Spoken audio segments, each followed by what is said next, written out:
What's good, my peopleizations? What's good, my peopleizations? We gonna cook today, man. We gonna cook today. You understands me?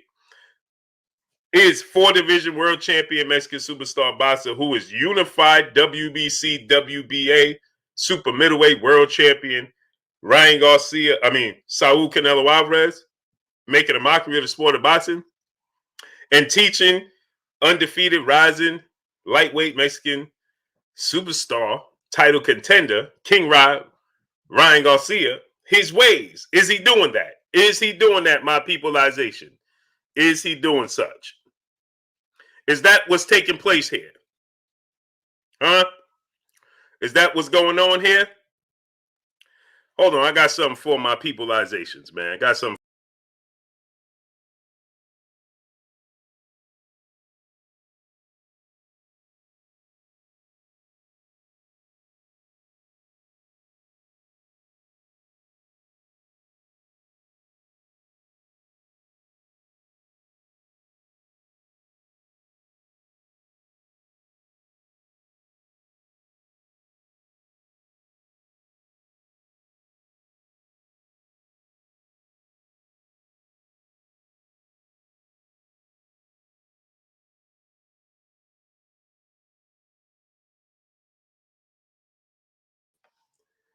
So they say that Black History Month has ended, right? And it's March 1st. But it hasn't ended, my peopleizations, because every month is Black History Month. You understand? So the March 1st, I always celebrate Black History Month to let us know that every month is Black History Month. You understands me? So there's no such thing as Black History Month. Every month is Black History Month for us, my peopleization. So with that said, let's get back to the sport of boxing. Let's get back to the sport of boxing, shall we, my peopleizations? You understand? So with that said, is Saul Canelo Alvarez teaching?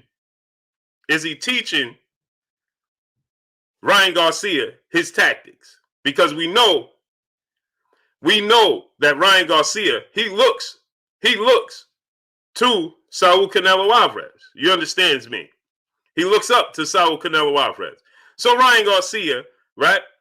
He has been, dare I say, contradicting himself when it comes to Devin Haney, right? These are all code words for he cannot beat Devin Haney. He don't like how his style meshes with Devin Haney. He don't like that matchup. Okay? He don't like the matchup. He don't like Devin Haney's style. It's all wrong for him, right? So he says that Devin Haney, right? He says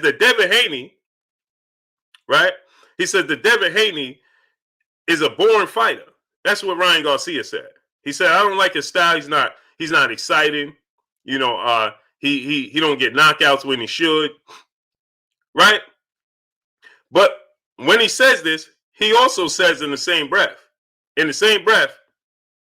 he says,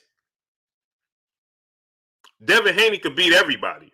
I will pick Devin Haney over Gervonta Tank Davis. I picked Devin Haney over Teofimo Lopez. I picked Devin Haney over Vasyl Lomachenko. I picked Devin Haney over everybody but myself.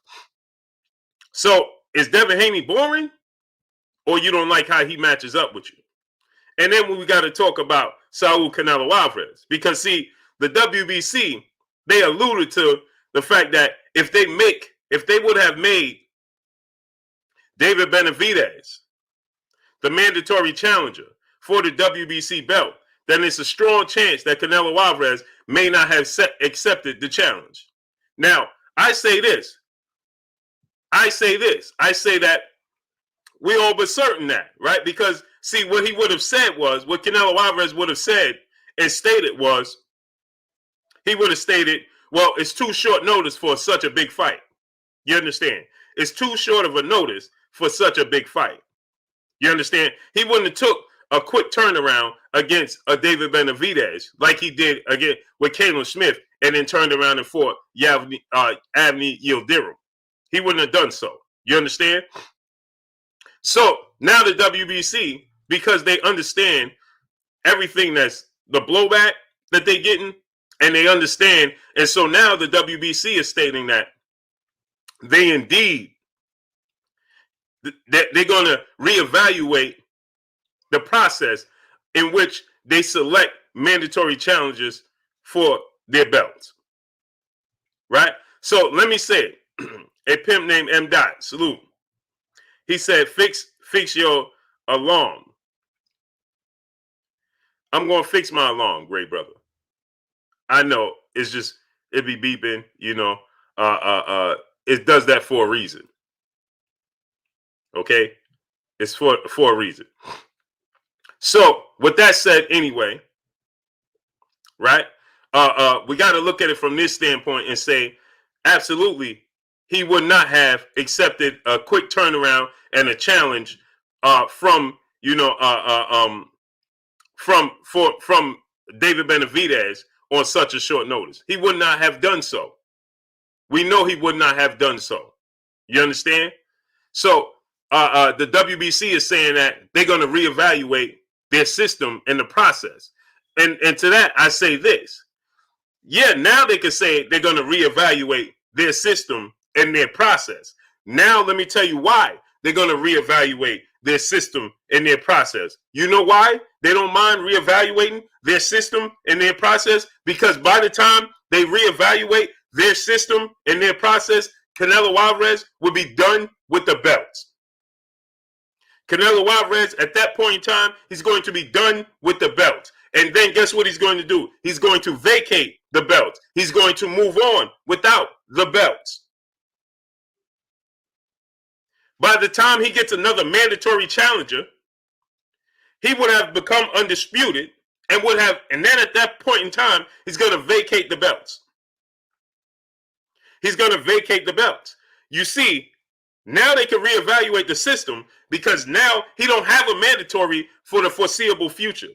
He won't have a mandatory until at least February of 2022, which means he already has his plan already laid out in front of us. He's going to fight Billy Joe Saunders May 8th, as we already knew, going into his fight with Avni Yildirim. Are we surprised that the Avni Yildirim fight played out the way it played out? No, and nobody else should be surprised that the Avni Yildirim fight played out in the manner it played out. Okay? Nobody else should be surprised it played out in the manner in which it played out.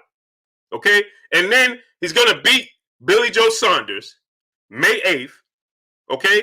And then he's going to fight Caleb Plant September 11th. And he beats Caleb Plant September 11th. Let's say they make David Benavidez the WBC mandatory challenger for the belt. It won't matter at that point because he would have achieved what he wanted to achieve. So the WBC coming out and making the statements that they made, that reevaluating the system and the process in which they choose the mandatory challenges has no effect on Canelo Alvarez, people. I'm going to say it again. It has no effect on Canelo Alvarez because by the time it would have an effect on him, he was already going to be undisputed, and then he's going to vacate the belts. He's going to vacate the belts. Let's say David Benavidez. You see, let me give y'all an example. I'm going to give y'all an example.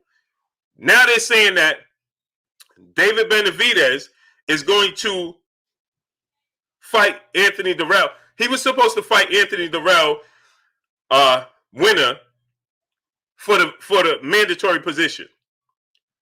You understand? So that means that clears Canelo, that put Canelo in the clear to not have to face David Benavidez. But right now, the Anthony Durrell fight ended in a draw.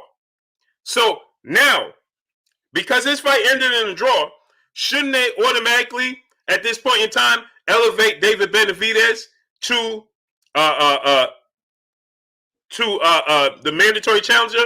David Mendez, he said, "Stop what? I will put you on the spot, great brother. So you might want to pump the brakes on asking me to stop, because if you don't, I would gladly have a dialogue with you, and you tell me how to stop. So maybe you want to rethink this if you want to truly address that. But In the meantime, we got 415 people, right? Let's get 415 likes. A. David Mendez, he says stop. Okay, I'm listening. Okay, so let me ask you a question. Why did you tell me to stop? Stop what? All I'm giving you is facts. So what are you talking about stop? Stop what? Tell me something. When you said stop, tell me something I just said that was fiction. Explain to me and these 25 people now, 425 people, what I said that was fiction. Since you said stop. Stop what? Because he's going to fight. He's going to fight who? Yeah, we know he's going to fight. He just fought Saturday. What that have to do with it? I'm asking you a question. We know he's going to fight. You saying because he's going to fight. He's going to fight who? Yeah, we know he's going to fight. Who's he going to fight? Since you said stop. And then I'm going to gladly greet all my peopleizations in the building. The winner of David or Charlo. How can he fight the winner of David Benavidez and Charlo when, first of all, they're not even fighting each other? That's number one. Don't worry about answering as fast as you can because I'm paying attention. I see everything you're typing. Take your time. You don't have to rush. Take your time. We're here for another 2 hours. Take your time, great brother. Take your time, great brother. So I'm asking you, you said he's going to fight. He's going to fight who? Then you said he's going to fight the winner of Canelo, of Charlo versus David Benavidez when they're not even fighting each other. So how can he fight the winner of them? They're not fighting each other. So how can he fight the winner of them? And he already has his 2021 already mapped out. He's fighting Billy Joe Saunders May 8th. Then he's fighting Caleb Plant, which would be September 11th, the Mexican Independence Day weekend. So you're saying December, he's going to fight David Benavidez or Jamal Charlo. That's what you're saying. And you sure about that?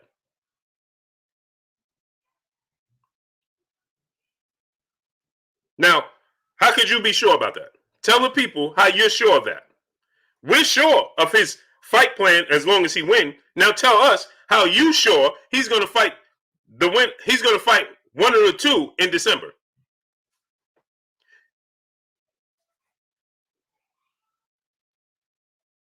David Charlo is the fight. What David Charlo who? Who is David Charlo?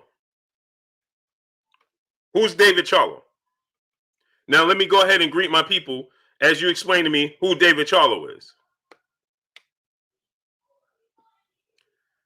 Messiah 111, Adrian Vett, David Mendez, Antonio Wright, Fly High 89, my brother Boxing Conversation Reggie Owens. Go subscribe to my brother Boxing Conversation Reggie Owens. Jesus is coming.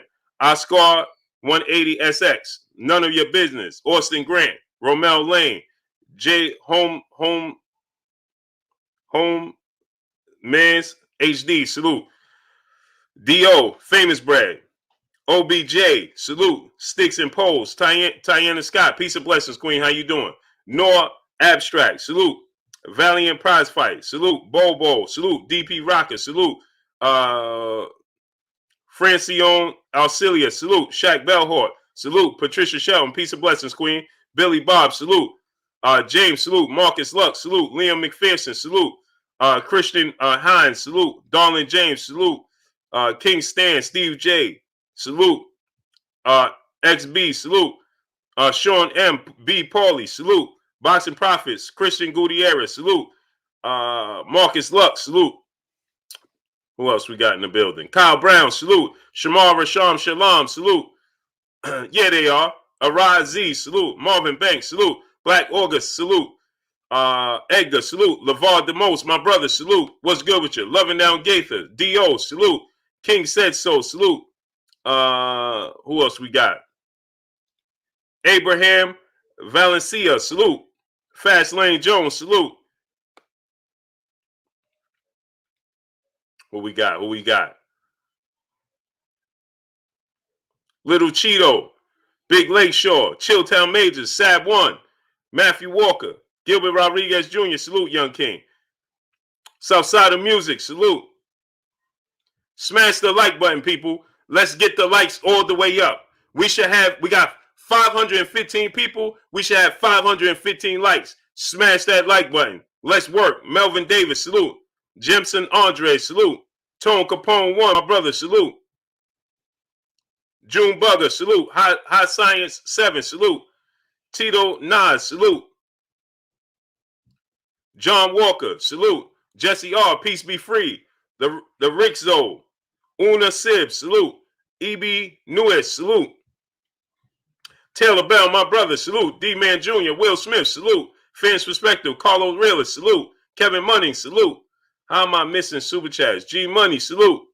Kareem Battle, salute. What's goody? What's goody?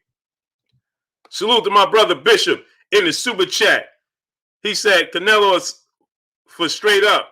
I used to have respect for dude some years back, but now he just freestyling with boxing. We need boxers to speak up. This is a fact, great brother. That's a fact. Main Boxing Biker, my brother, salute. Young Moses Entertainment, salute. Boxing and Life IQ, God's Greatest, salute. Black August, salute. Jose Rodriguez, salute. Godhead Luck, salute. El Gallo Negro Chavez, salute. On the mic, my brother, Terrence Bailey Sr. What's good with you, great brother? DJ 100, Jay Reed, salute. Chris Kennedy, Rodney Gregory, Eno Boxing, salute. Chris Cahy, salute. Yeah, man. G Money, salute. Blaine Tucker, salute. Adonis Tillman, salute. Cali Kid, salute. What's good with you, Cali Kid? Eric One, salute. Frederick D. Jecky, salute. Bradley Kawit, salute. December Winter, salute. GD, Clayton Smith, Matthew Walker, salute, salute. What's goody? What's goody? We're going to work today. You understand me? Smash that like button, man. 530 people. We should have 530 likes. How many likes we got? Raymond Benjamin, salute. EJ88, salute. My brother, Cerebral Shadow Boxer, come through. Dropping a dub on your boy Blue, man. Come through dropping a dub on your boy Blue, man. He said, salute, Blue, pimping the hair and the glasses. Salute. Appreciate you, King. It's our time, you understand? Jashawn Giles, Snacks B, salute. I can mix it up if I so choose. Mr. Nacho Cheese, salute. Olavo Gonzalez, Eric Olden, salute. Charger John, salute. Jimson Andre, salute. Let's work, let's work. Will Latimer, salute. Lock for Caton 10, salute. Delonte Reeves, JC, salute. I missed some people because it's not letting me go all the way back up. Chef Curry, salute. Smash the like button, let's work. We see they're playing games, right? We just went from 550 people to 480 to 450. Let's work. You know what they're trying to do. Nate Woolbright, Quincy Carter, Tone Jr., salute. Jashawn Giles, my brother, salute. He said we got 312 likes. How we got 312 likes and we got almost 600 people in here? Where they do that at? Not here. Carlos Kelly, salute. Let's work. Let's work. My brother LeVar DeMose, come through, dropping that dub on your boy Blue. He said, wipe your feet before you come in and support the grind. Yes, sir. Wipe your feet before you come inside. Ring my doorbell before you walk in my house. Sherman Callahan, salute. Wipe your feet before you walk inside. Ring my doorbell before you walk in my house. Abraham Valencia, salute in the super chat. Who's responsible nowadays for all those boxing fights? Canelo or the boxing committee? Everybody involved. Tab Investment, salute. And I'm going to tell you why. Jose Juarez, salute. Edge of 5. Whoa. Hold up. Big Nick 32, Tab Investment, salute. Edge of 5611, salute. Geo James Khalil 98, salute. I'm going to tell you. Vince Williams, Emmanuel Hardway, GD, salute. Kadar Kennedy, Rex Jamal, salute. Everybody involved is responsible. Yeah, David Mendez, I didn't forget you. I just had to greet all my peoples. It's roll call. We have to greet each other. Buddy Roll 5, salute. Daniel Todd, salute. I'm going to get to you. Understand that, great brother. RZA, WQR, salute. Tyrone Buchanan, AV Bulldog, salute. So now, Daniel Todd, salute. What's good with you? So now let's look at it from this standpoint. The brother said, who's responsible? All parties involved. Why? Brick Johnson, knuckle up, salute. Let me tell you why. All parties involved, right? Robert Rich, salute. Because you heard the WBC, Mike Lawson, salute. They essentially said, Underground Asylum, what's good with you? Brandon Smith, salute. They essentially said they have to be careful who they make the mandatory for Canelo Alvarez because he won't accept Arthur Reed, salute. And we know this to be true. BJ Skrill, salute. You know why we know this to be true? Eli Cineros, salute. Sun God, out of Ream, 666, salute. Let me tell you why. Remember when Triple G became the mandatory challenger for Canelo Alvarez? How that was handled? He didn't like that. He denounced the WBC. Remember that. The WBC, Jose Cantu, salute. Remember, the WBC, they got upset. They got their relationship became a strain. Remember when he denounced the WBC essentially. Jameson Childress, salute my brother in the super chat. He said, salute Blue. It's funny how the WBC didn't order a mandatory defense when it was Charlo against Canelo. This is a fact.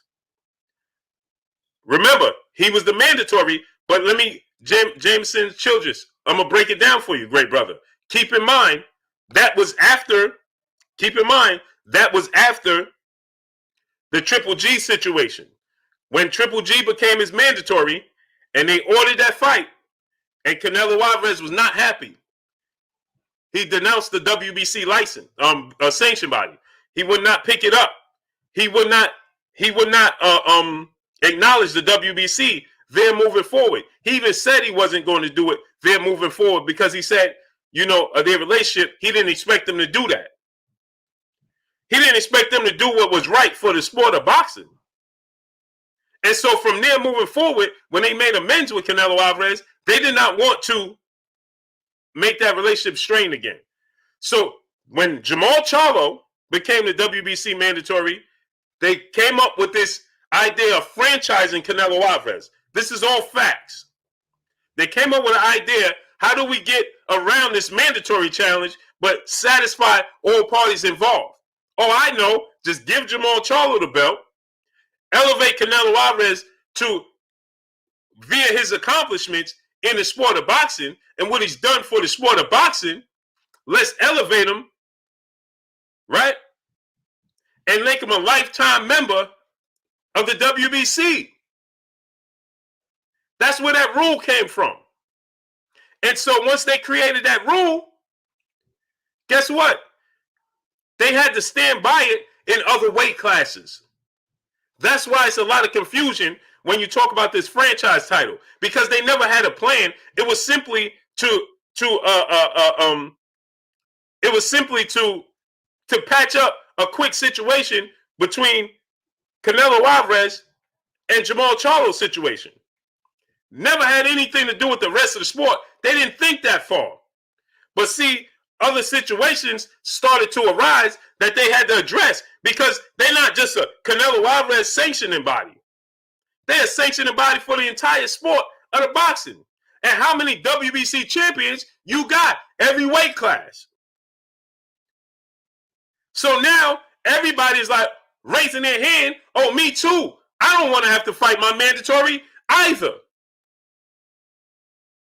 That's what happened, great people. That's what happened. Jay Brown, come through in the super chat, dropping that $500 in the super chat on your boy Blue. Much appreciated. Much love. He says, salute, bro. Salute to you, King. I appreciate you 1,000% coming through, studying up, and showing love to your boy Blue, man. It's much appreciated. See, people don't want to hear the truth, but I'm going to give you the truth. They don't want to hear the truth. You understand? I tell you all the time, this is why we like movies, because it helps you escape reality for 2 to 3 hours. The truth is the truth. You can't go around the truth. Somebody tell me something I'm doing that's not truth. Mary Jane loves me. Salute. Somebody tell me something I'm saying is not true. Cabal Cafe. Salute. Somebody tell me that. Somebody tell me what I'm saying is not true. We know it to be true. Don't dismiss the truth because it fits your favorite fighter. Raider Time, my brother in the super chat. He says, salute, Blue, and chat. Smash that like button. Salute to my brother, Raider Time. Always coming through, always showing love, always studying up. Salute to my great brother, Raider Time, man. Deshaun Giles, my brother, salute. You understand?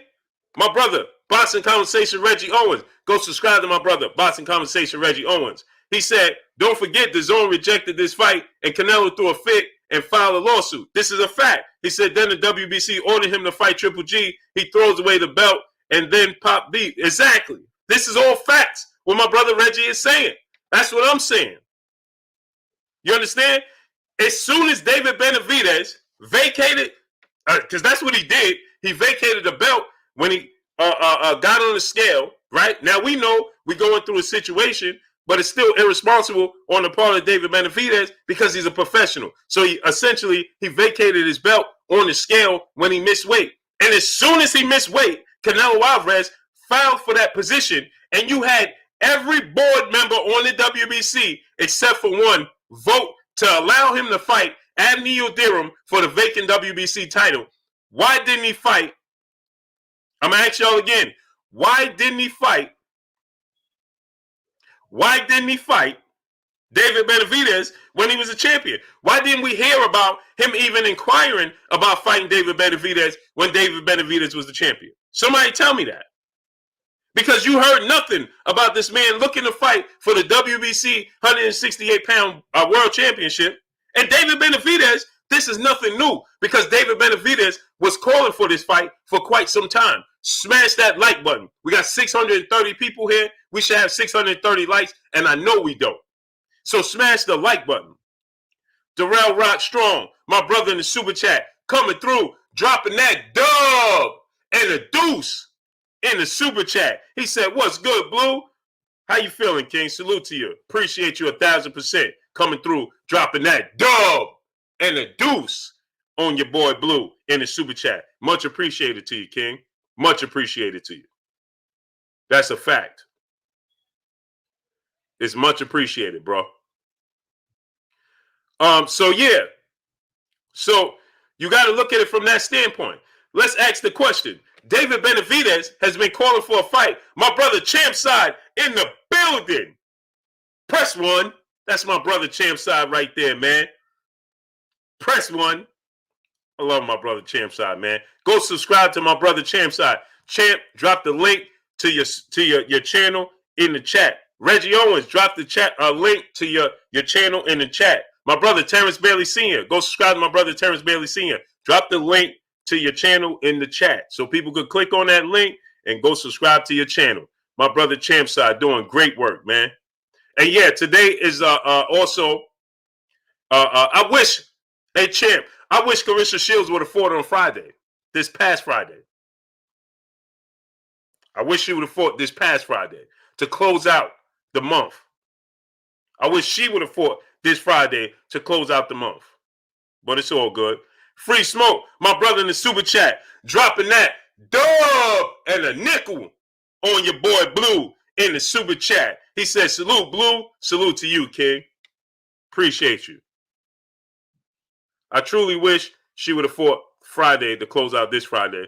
It's all good. She fighting this Friday coming up. Quan 43, my brother, salute. Terry Smoot Jr., salute. Dane Foster, salute. Jeremy Davis, salute. Trey Rob Eastside, salute. Yeah, my brother, Champside, press one. Man, he gets right to it. You understands me? Ketty Peace, 504, salute. Johnny Q, salute. Sherman Callahan, salute. Bunny B.A., my brother in the super chat. He said, come on now, Blue. I rocks with you, but Canelo had already said he won't fight no more. Yes, sir. T.O. said no more tall fighters, and I mean it, ain't no shot. This is a fact. This is a fact. This is a fact. PGH Big Dog, salute. Fell Arcade, salute. Isaiah Torres, salute. I like that. My brother L Dub Boxing, Lawrence Williams in the building. Lawrence dropped that link so the brothers can subscribe to your channel. Go subscribe to my brother L Dub Boxing, man. Fierce Perspective, Nate Woolbright, Will Stacy, Ace 1200 Block, what's good? Chaz 313, Elias Ademic, salute. So yeah, so now smash the like button, because you see, we just had 670 people, and it just dropped from 670 people to 612 people. This is what they do. Sheena, peace of blessings, Queen. How you doing today? Desmond Johnson, salute. 400. We ain't even got 500 likes, and we just had 676 people in here. Vincent B, salute. Alex York, salute. Where they do that at? We had 676 people in here, and we ain't even got 500 likes. Where they do that at? Not here. Young World, salute. Yeah, Bunny BA, I'm not surprised at all whatsoever. Shinola, Mexico, salute. Young Most Entertainment, salute. You're right. Canelo said he won't fight any more boxers from his descent. Tio said he's not fighting no more tall fighters. This is a fact. Where do they do that at? Jay Cooley, my brother, salute. Get your greens in. Romel Lane, salute. So let me ask you a question, right? Imagine this. Imagine this. Christopher Montanez, 420, salute, great brother. Imagine Sugar Ray Leonard after he fought Tommy Hearn saying, that's it. I ain't fighting no more fighters that's taller than me. Huh? Imagine that. I ain't fighting no more fighters that's taller than me. Imagine Sugar Ray Leonard saying that. Matt Money, my brother in the super chat, he said, yo, Blue, salute. You see SOG under Tevin Farmer post yesterday saying he coming out of retirement. If you know, you know. Hey, man, didn't I announce that? How many? Hey, listen, y'all going to start listening to your boy Blue, man. What I told y'all last week. Y'all going to start listening to your boy Blue. I told y'all, ain't no way the former pound-for-pound king, undefeated. Right now, we may not agree with his viewpoints outside the ring, but you can't discredit. I don't agree with Floyd Mayweather viewpoints outside the ring, but you can't discredit that man's talent. Let's see how many people call. He's the face. Canelo Alvarez, the face of boxing, right? He fight the best, right? Ain't that what they tell you? Okay, so let's see how eager everybody is to see him fight Andre Ward. Andre Ward is smaller than Sergey Kovalev. Andre Ward beat Sergey Kovalev. Andre Ward can compete at 168. Andre Ward is injured. Let's see how eager they are to make that fight happen. Or they're going to start calling for Andre Ward to have tune-up fights and all of these other things. Listen, I told y'all, there's no way Andre Ward looking at the landscape of 168 and 175 when he cleaned out 68 and essentially he cleaned out 75 when he beat Kovalev. But they wasn't the high-profile fighters that he has right now. So Canelo campaigning in that weight division, 68 and 75, he going to become undisputed? Let me tell you something. Let me tell you something. Canelo Alvarez beat Caleb Plant in September. If he don't fight David Benavidez and he don't fight Jamal Charlo, but that boy Andre SOG Ward, that boy out of Oakland, he come out the booth. What fight could Canelo make bigger than that? Where he gonna go? 75? See, Andre Ward, let me tell y'all something. Andre Ward has to be a situation that Canelo Alvarez droughts because he can't go nowhere that Andre Ward can't go. He stay at 68, Andre Ward gonna say, I'll make 68. He go to 75, Andre Ward say, I can make 75. He can't go nowhere. He can't get around Andre Ward. So Andre Ward come out, guess what? The entire boxing world gonna call for Canelo versus Andre Ward. And we ain't trying to hear none of that size stuff because Andre Ward is smaller than Caleb Smith. He's smaller. He's just the same size as Abney Yildirim. He's smaller than Sergey Kovalev. Huh? You understand me? Y'all hearing me? Andre Ward is smaller than Sergey Kovalev. He's smaller than Caleb Smith. Okay? Him and Abney Yildirim is about the same size. And Canelo has gotten acclimated, right? Isn't that the reason why y'all don't want to see him fight Charlo? Because he can't go down to 160 no more. He a 68-pounder. Ain't that what y'all tell me? Ain't that what y'all told me? But what did I tell y'all last week? There's no way Andre Ward is looking at the landscape in his division and the money he can make And for his legacy, he's already introduced into the Hall of Fame. I told you that. He's already a Hall of Famer. He's retired undefeated. Injuries prevented us from seeing Andre Ward resume his career. Right? But guess what? He comes back. What bigger fight can Canelo Alvarez make? What's going to be the reason for not to fight Andre Ward? Uh-oh. Mr. Mont, my brother in the super chat, he said perhaps if some of those other high-profile boxers would speak up about the WBC and all the other mess that's going on, then maybe they would move different, but they remain silent. This is a fact. This is a fact. This is a fact. And again, I'm gonna say this. I don't agree with Andre Ward's standpoints outside the ring at all whatsoever. Don't agree with him. Big Dog Willie, my brother, the super chat. He says, salute, Blue, new look. Salute. Now, this is always my look. Man, I just like to, I'm at home with my peopleization. So, I just address it different every now and then. But every now and then, on the first, this is what we're going to bring y'all. You understand? Machiavelli Mafia, my brother in the super chat. I be forgetting Blue got the cut. My boy Blue straight Harlem. Just missing the Pelly jacket and the whip in front of Willie Burgers. LOL. Salute. That's a fact. New York, stand up. New York, stand up.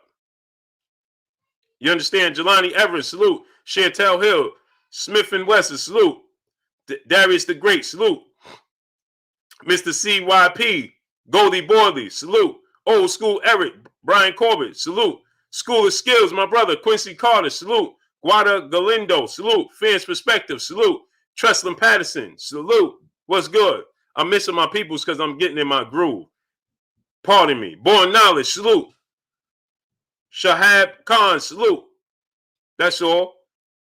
Bay Area, salute. Renee Box Young, my brother, salute. Go subscribe to my brother, Renee Box Young. Black Thanos, salute.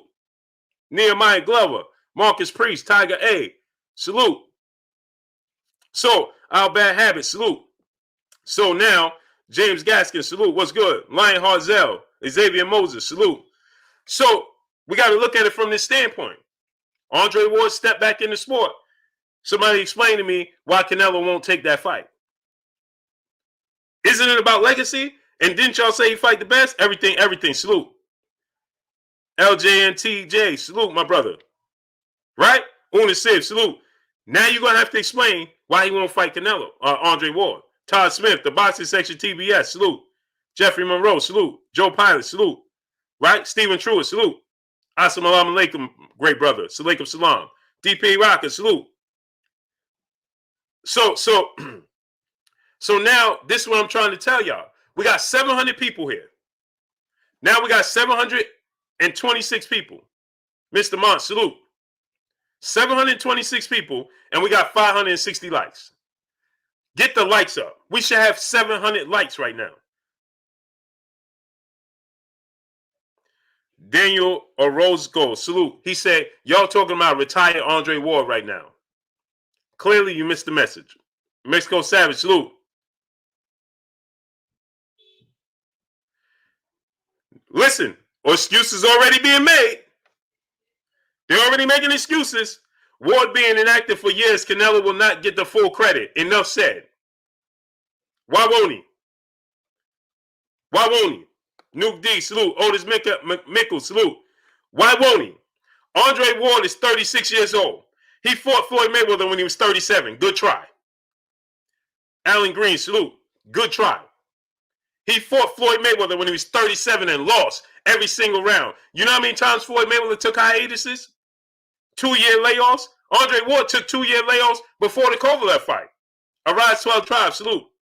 Antoine P, salute. Caesar Galliani. Andre Ward took 2-year hiatus before the Kovalev fight. My brother Bish B Megastar dropped the link to KK Penson TV. Adrian Pittman, salute. He had a layoff before the Kovalev fight. Mr. 6'7", salute.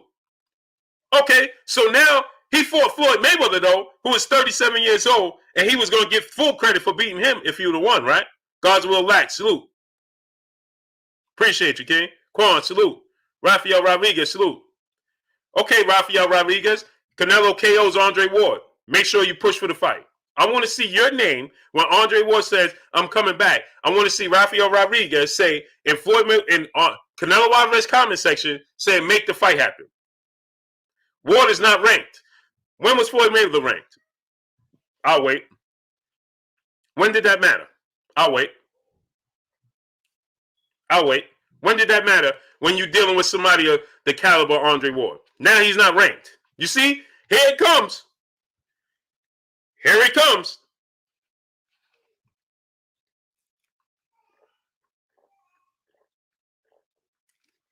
Uh-oh. Watch this now. Edgar, the bias is real. What bias? Pugilist standpoint, salute. What bias? Let me ask you this question, Edgar, and let me get to y'all. Watch this now. I told y'all it's easier to just say I favor Canelo because it's my favorite fighter. I respect that. It's easier to do that. When you try to make up all these different narratives, that I can't. Quentin Myers, salute. Can't do it. Now you're saying okay, Bo One, my brother in the super chat. Salute, Big Bro Blue, Naptown, and This Piece, salute. Salute to my brother, and salute the Naptown up in here, man. So, now the brother said, listen what he said. Listen what he just said. He says, Ward is not ranked. As of now, he's retired. Let him come back. If Canelo beats him, they'll say he beat a retired champ. Right? That's what the great brother's saying. Cool. Wasn't all of y'all calling for him to fight Floyd Mayweather? And said he should be fighting, Floyd Mayweather should be fighting the likes of Canelo Alvarez, not fighting YouTubers or UFC fighters. When he was 39 years old, you didn't mind calling for him to fight a retired Floyd Mayweather who is 39 years old. Terry Smoots Jr., salute. Ruben Langford, salute. So help me understand that. Pull Counterboxer, salute. SG Pass, salute. See? If Floyd Mayweather came back right now, you wouldn't love anything less but for him to fight Floyd Mayweather. Cornelius Weatherford, salute. Huh? So you wouldn't love nothing less. If Floyd Mayweather announced he was coming back and fighting Canelo, y'all always be saying, oh, make the fight happen. Because you think that he stands a chance to beat a little Floyd Mayweather. You like your chances against Floyd Mayweather because he's a smaller guy, he's an older guy, and he's coming back off of retirement. So you love your chances. So you would not have an issue with him fighting Floyd Mayweather. And if he beat Floyd Mayweather, you would give him every single ounce of credit possible. And some. And then you would dismiss Floyd Mayweather's age of being over 40 years old. And you would say, well, Canelo was too green back then. But you won't say Floyd Mayweather is too old right now.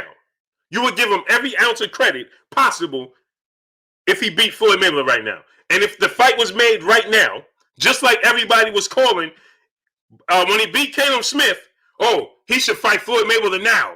He should fight Floyd Mayweather now. Dude is 40 years old. Ain't have a significant fight since the Andre Berto fight. And when he fought Conor McGregor, everybody, including Canelo Alvarez, was saying he should be fighting me. Canelo Alvarez was saying he should be fighting me, not a UFC fighter. But nobody had an issue with that. Now all of a sudden it's Andre Ward because you know he don't have the advantage in size and age like he does against Floyd Mayweather. So now you don't want to see him fight Andre Ward. Floyd Mayweather is now 44 years old. He fought Andre Berto 6 years ago. Last meaningful fight. But let me do y'all one better. 4 years ago, when he was 40 years old and fought Conor McGregor, Y'all was still calling for a Canelo Alvarez rematch.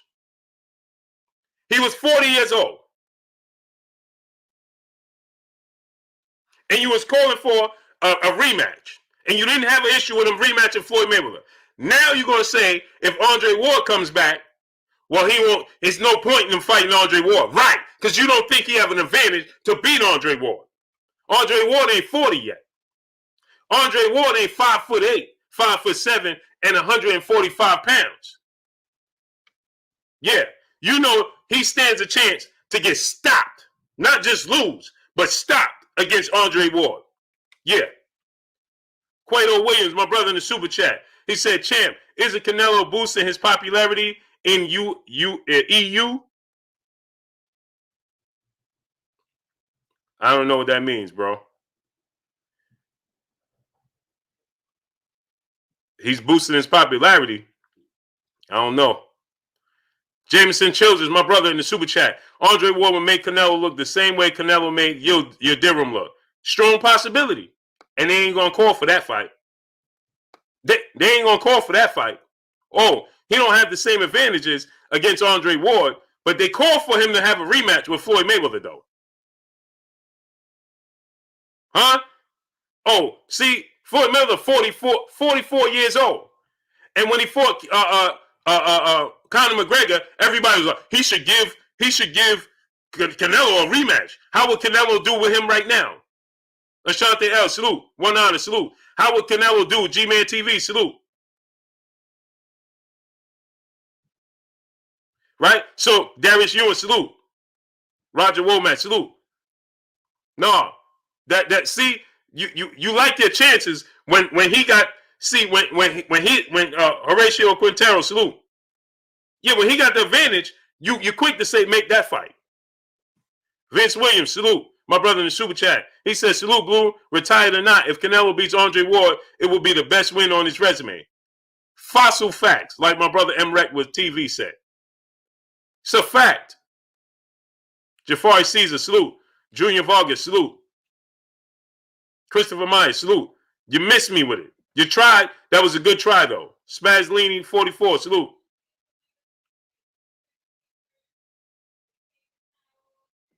You see, when they thought, if Floyd Mayweather came back, right? If Floyd Mayweather came back right now, everybody would be saying, oh, he should fight him. He should fight him.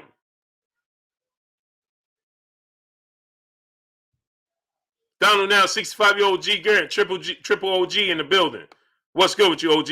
I'm 100, salute. So here's the thing, right? Bert T, salute. My brother Jashawn Giles says we got 631 likes. We got 830 people here. John Lejeune, salute. European Union. Oh, that's what he mean? Oh, okay. I gather. Ibram Ba, salute. Ibram Ba said, come on. Come on what? Where we going? Let me know where we going. Since you said, come on. Appreciate you, Xavier Moses. Makai Jonas, salute. Jonas, salute. Yeah, stopped. Just like he did Sergey Kovalev. Yeah, you was probably one of the same people when didn't think he could stop Sergey Kovalev either. Bon, salute. Yeah. See, you can always tell who know the sport of boxing and who don't. SG Pass, my brother in the super chat, it's sad to see such a beautiful city and venue in Miami for Eddie and them to do on it. Saturday was a sad day for boxing. Yeah, man. Yeah. But the thing about this is, right? Yes, salute. The thing about it is that it's too many fans are fans of fighters and not fans of the sport of boxing. That's the problem is.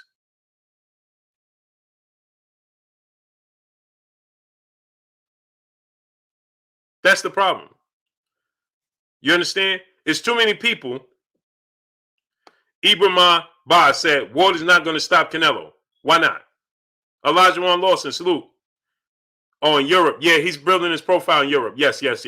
Great, brother. I didn't understand what you were saying. I understand what the people broke it down for me, man. You know, I apologize, but you know my education don't go that high.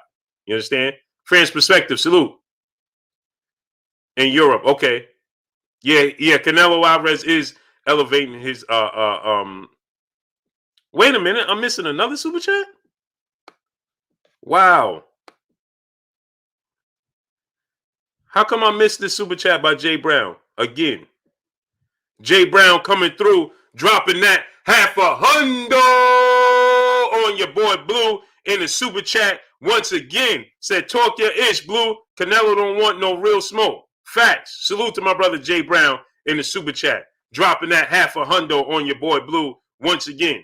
I don't know how come I missed it, great brother. I apologize, Jay Brown, but I missed it going past, and I can't go back up. So, but I picked it up, I clicked it, and I'm looking at it right now. You just can't see it across the screen, and I apologize for missing it, great brother.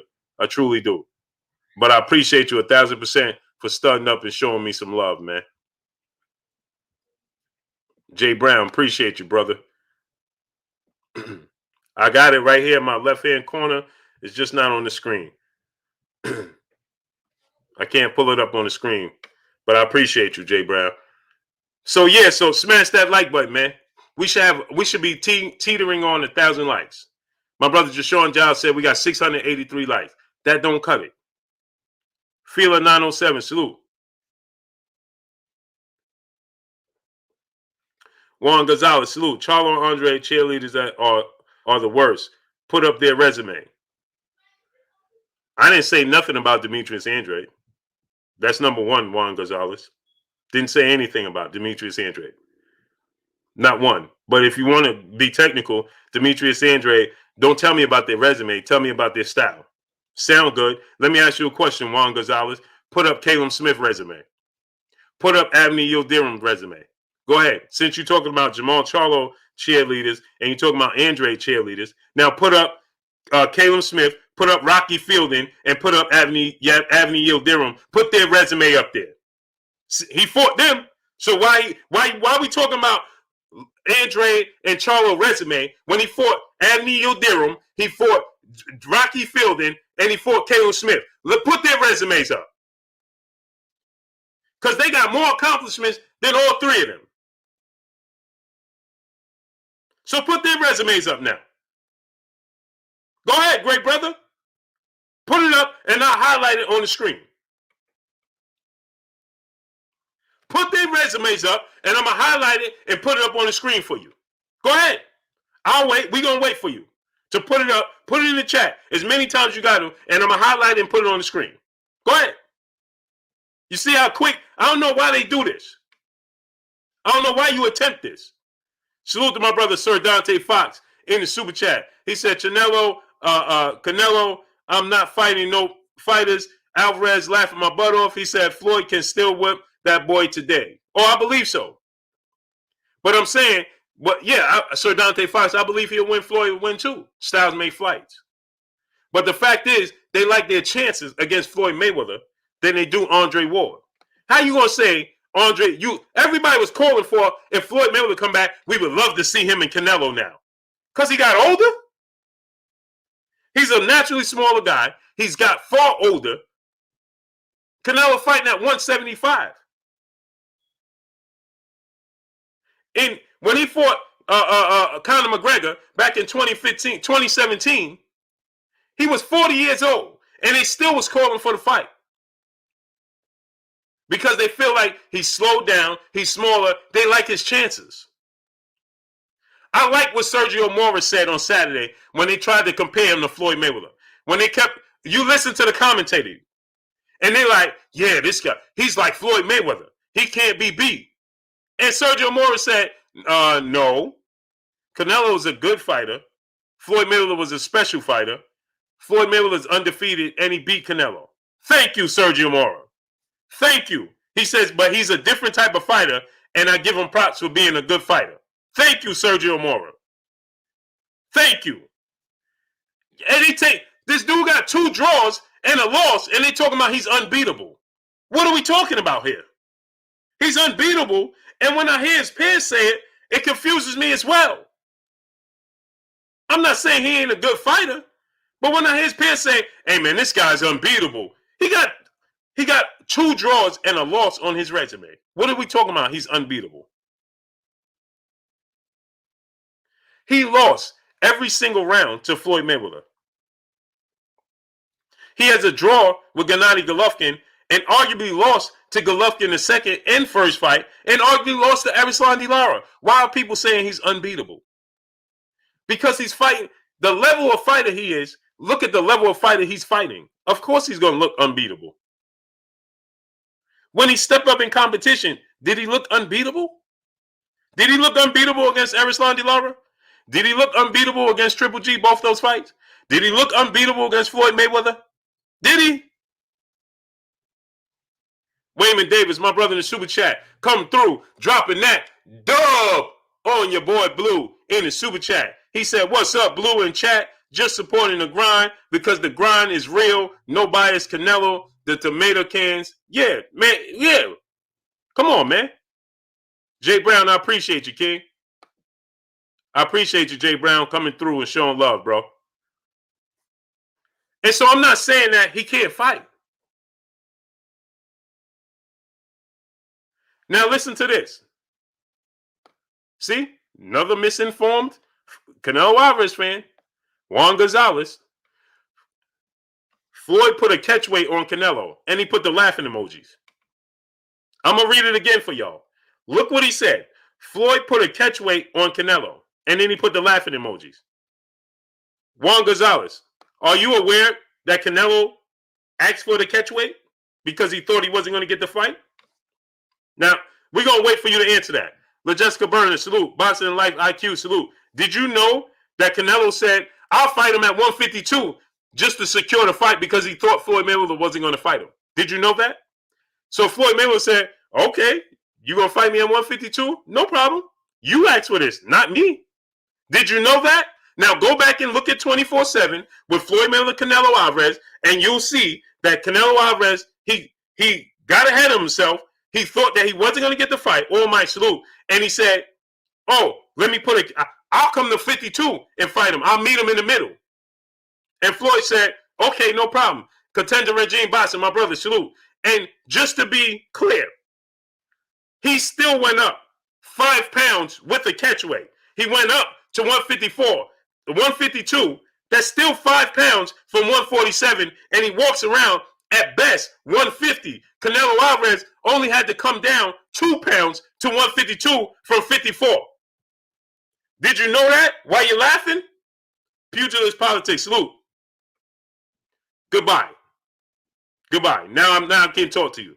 See, if you're not going to talk the truth, then I can't talk to you. And what about Canelo Alvarez having his own catch weights? Did you discredit him for those fights? When he was fighting other guys at catch weights? Juan Gonzalez? 817 Boxing B, salute. He fought at more catch weights than Floyd Mayweather did.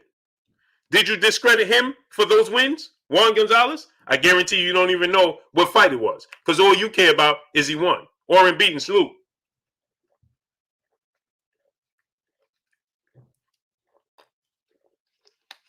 Alexis Orozco.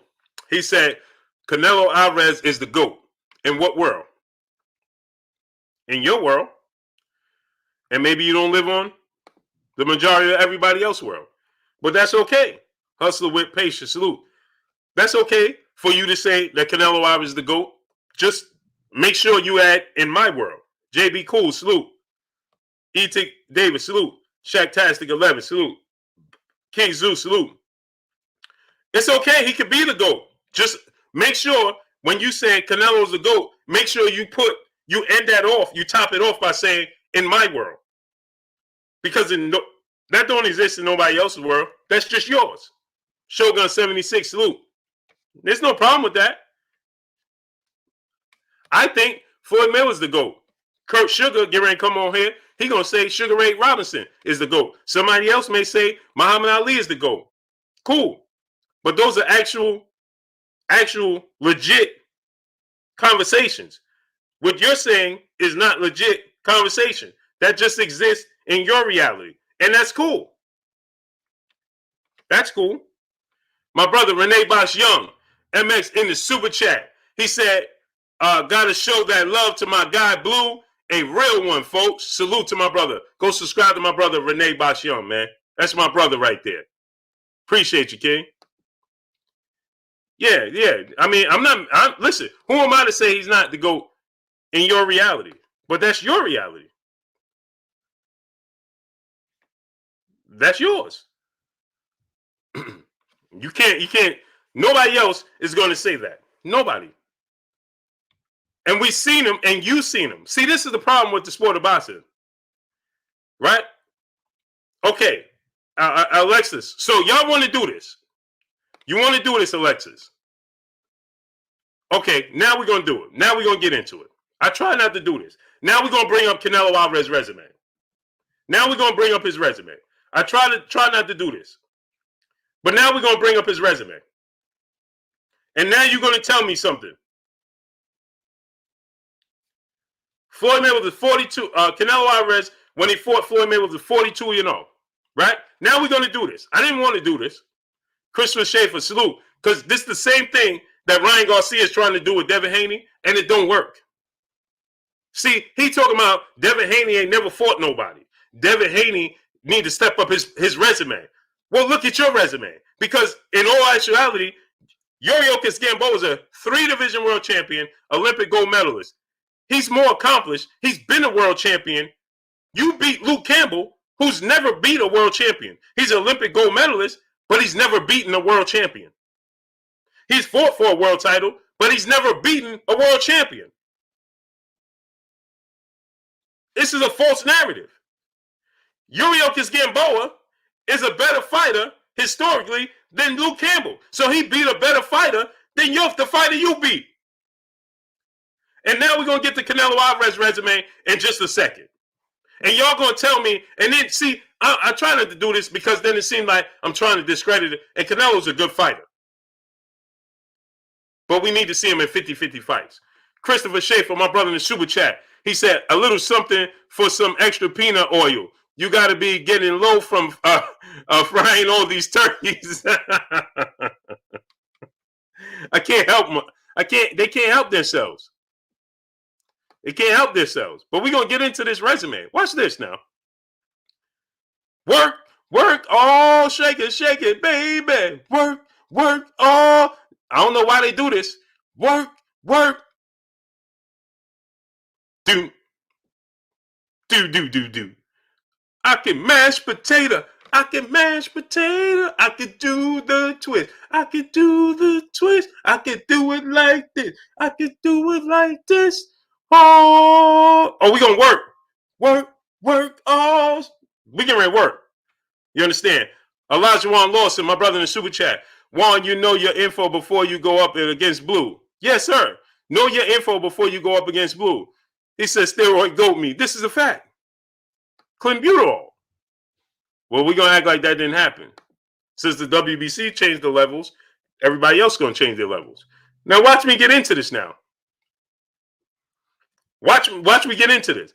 Lamont Griffin, my brother in the super chat, he said, keep cooking them, fam.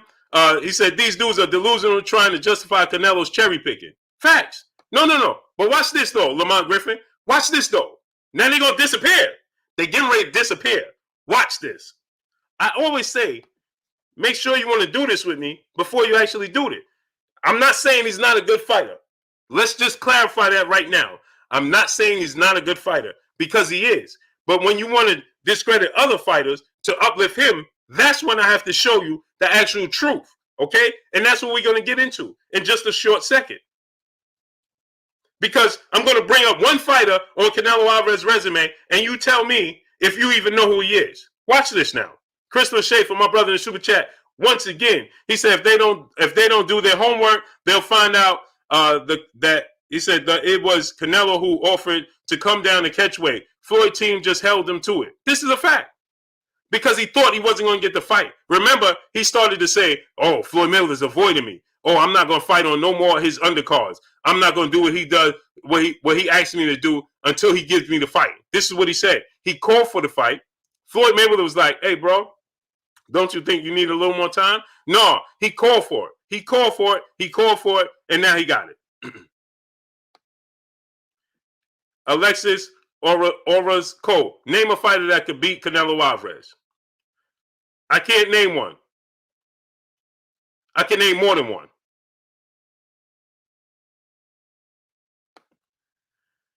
I can't name one.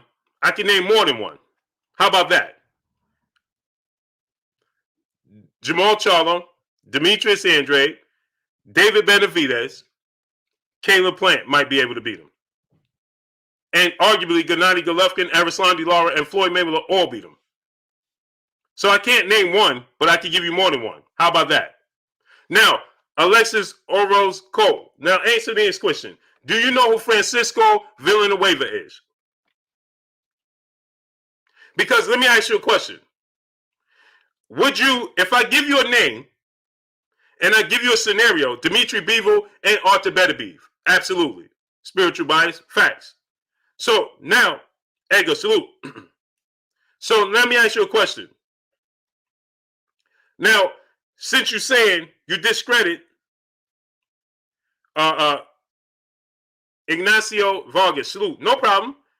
Let him fight other fighters. So now, P. Rich, salute. Alexis Orozco, let me ask you a question. I'm going to give you some fighters. I'm going to name you some fighters, and I'm going to give you their resume, and I'm going to ask you to be honest and ask you, would you discredit them and take them and remove them? Let's start removing fights from his resume because we got to look at the fighters he's fought and say, well, why did he fight these people? Black Cam TV, salute. Stan Swoosh, salute. Alexis Orozco, can we do that? He said, maybe Beterbiev. You think it's a reason he didn't fight these other guys? Okay, let me ask you a question. So, let's get into this. Shall we? Canelo will beat Andre Charlo Plant, Billy Joe Saunders. That's a fact. No, it's not a fact. How could it be a fact when you never saw them get in the ring? And then you said Triple G is old. But he had a draw with Triple G. And the second one, majority of people thought he lost the first one and the second one. So why are you talking about Triple G is old? Because he was old when Canelo Alvarez fought him, and Canelo Alvarez still had a draw and arguably a loss on his resume to Triple G. So why are you saying that he's old? He's older than Canelo, and so that means when they fought, he was older than Canelo, and he arguably lost to an old fighter. So what does that say? What does that say? I don't know why y'all do this. Why would you do that? Southern T. Botson, my brother, salute. Why? Why? Why? All right. We're going to get into this. Sheena, peace and blessings, queen, and super chat. You better sing. And woo, great show. Cook. Oh, we're going to get into this, Sheena. Peace and blessings, queen. Push 304, salute. So now we're going to get into this. Let's get into this before I send my brother Kurt that link.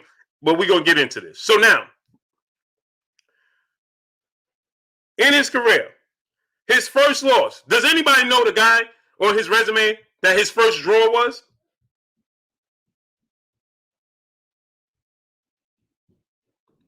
Does anybody know who this guy is that Canelo had his first draw? Because he got 2 draws on his resume. Watch this now. Anybody? Alexis Orozco said, I hope you go live in December. Oh, bro, I'm going to be going live. You're going to be, unfortunately, you're going to be seeing my face for the next 10 to 15 years. This is a franchise here, bro. Khalik Raouf Amin Hamed Bey, salute. So now, all might, salute. Has anybody heard, you know he has 2 draws on his resume. Everybody know the first draw was to Triple G, right? Right? Everybody know the first draw was to Triple G, right? Does anybody know the guy, and I know my brother Lawrence know his name, but does anybody know the other guy that he has the draw with? I'll give it to you. Let's go to the videotape, shall we? He has a total of a resume of 8 wins, 27 losses. He was knocked out 16 times. He only has 2 knockouts in his entire career, and he has 3 draws on his resume. I'm going to say it for y'all again, because maybe you didn't hear me. He fought a guy and fought to a draw, a guy that had a resume of 8 wins, 27 losses, 3 draws, and he was knocked out 16 times. And we know he don't have knockout power because he, in all of these fights, he only has 2 knockouts. In 38 fights, he's knocked out 2 people, but he himself was knocked out 16 times. I'll wait. I'll wait. And he was able to fight the great Canelo Alvarez to a draw. Zoe Fuller, salute. I'll wait. How did he even continue? How did he even have a career with getting knocked out 16 times? How did any commission sanction him to box being knocked out 16 times?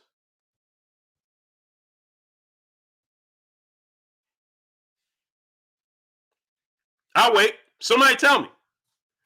Where'd you go, great brother? Skinny Hardaway, salute. DML Plus Design, salute. His name is Jorge Juarez. Uncle Mir, salute. Jorge Juarez.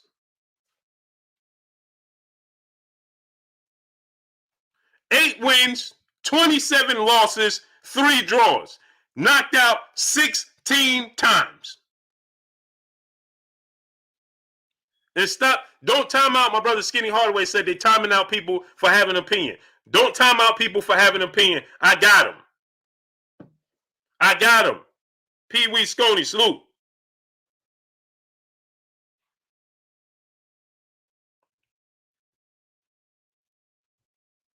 So now, the dude, let's just get into this. Do y'all know he was knocked out? I'm going to do y'all one better, people. To end off his career, he was knocked out 1, 2, 3, 4, 5, 6, 7, 8, 9, 10, 11, 12, 13, 14, 15. He was knocked out 15 straight times. He was knocked out 15 straight times and lost a unanimous decision. Rafael Rodriguez, dude, he was 16 years old. What that mean? Devin Haney and all these other guys was fighting over in Tijuana at a young age. They wasn't losing or getting draws. So what that mean?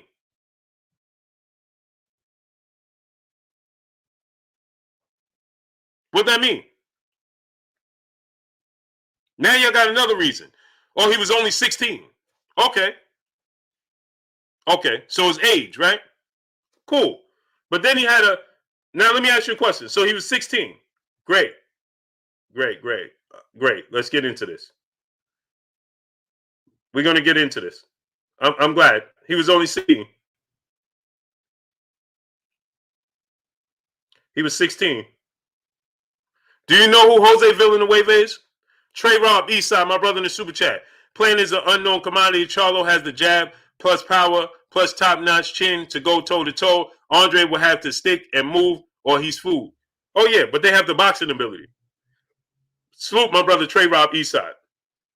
Now, let's get into Francisco Villanueva. Shall we? Shall we? So, he fights Francisco Villanueva.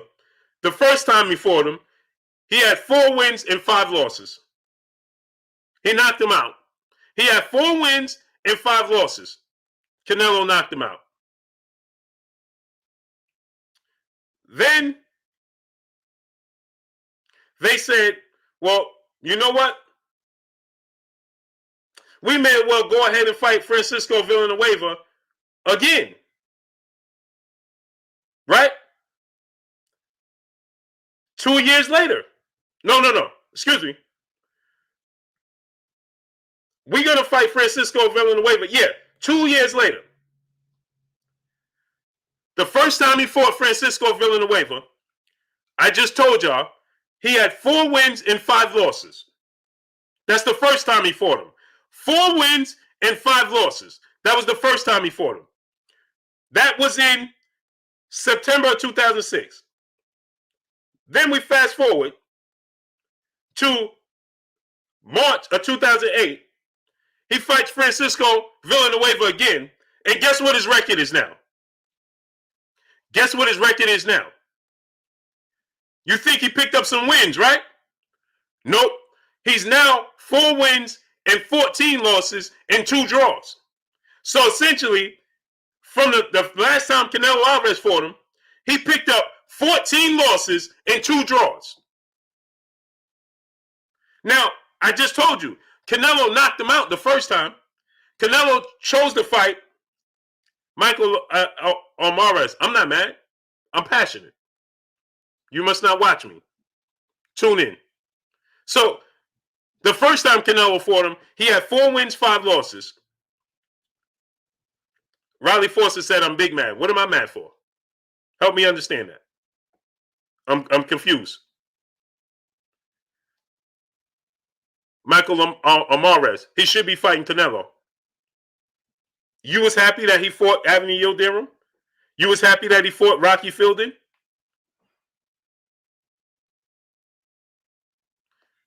Look, no, I'm not mad. You're mad. So here's the thing. He had 4 wins, 5 losses. Canelo fought him again 2 years later. Guess what? Now he's 14 losses and 2 draws. So he picked up 9 more losses and 2 draws along the way. Canelo fights him, right? And gets a split decision. Hold on. Canelo knocked him out the first time. The dude picks up 9 more losses and 2 draws. Canelo Alvarez fights him 2 years later after knocking him out. And the dude fights Canelo to a split decision. Jose Villanueva. He fights him to a split decision. He almost lost. He almost lost. He almost lost a split decision. Then they said, well, you might as well get back in there with him again. We're going to put you back in there again. Guess what? Guess what? Now the dude record is 5 wins. He picked up 1 win. Now he's picked up 3 more losses. Now he's 5 wins, 17 losses, and 2 draws. Canelo Alvarez fights him again. He fights him again. Now he gets the TKO victory. Right? Now he gets the TKO victory. Okay? So, he fights Jose Villanueva multiple times for no reason. Right? Then he fought a guy by the name of Sean Holly, 8 wins, 21 losses. Christian Solano, 22 wins, 9 losses, 3 draws. Let's just go through this resume. Carlos Adam Juarez, 27 wins, 9 losses, 3 draws. We're just going to be honest here. When he was well into going into his quote-unquote prime, he fought Baltimore when he was, who knows how old he was, with 45 wins and 12 losses. Then Levermore Indu with 48 wins, 11 losses.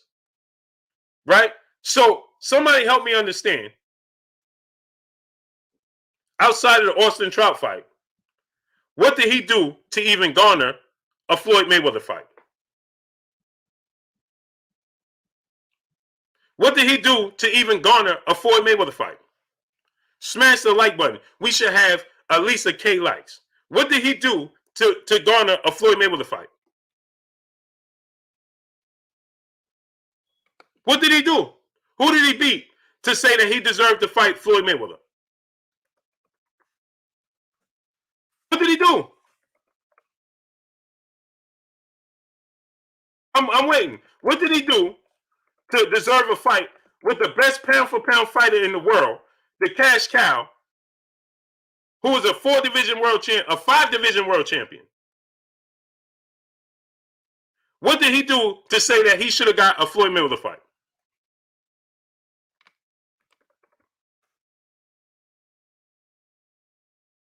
Somebody tell me.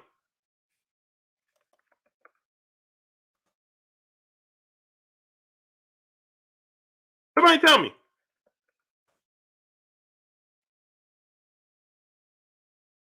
Somebody tell me. Please tell me.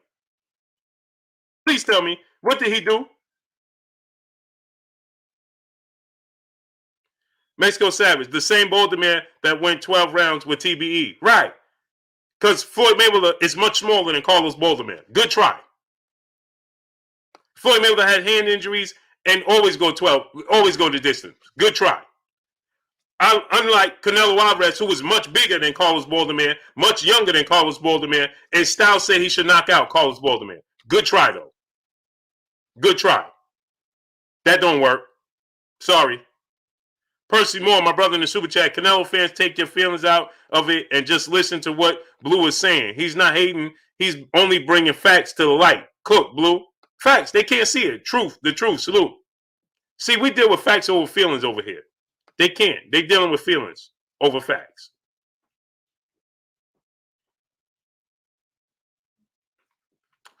Listen to this. Edgar, why are you going in the past to find flaws?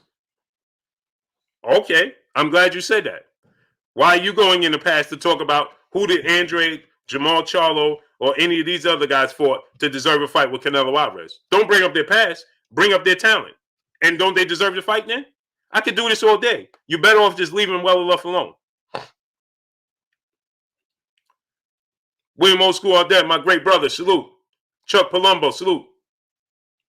So, since you're saying don't go to the past, okay, well, then why go to the past when it comes with Jamal Charlo, Demetrius Andrade, or even talking about when we're talking about Andre Ward? Please explain that. Willie Artels, he said, why hate on him? Who's it? Somebody please explain to me what did I say that was untrue? Somebody please explain to me what I said that says it was untrue.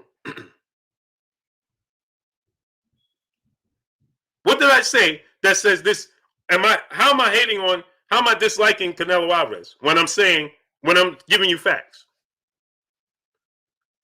Okay, so let me give you another fact. Mississippi King, salute. Uncle Man, salute. Xavier Jones, salute. Okay, let me give you another fact. Cass, salute. Terry Smoot Jr., my brother, salute. Hen Gav, salute. I'm going to give you another fact.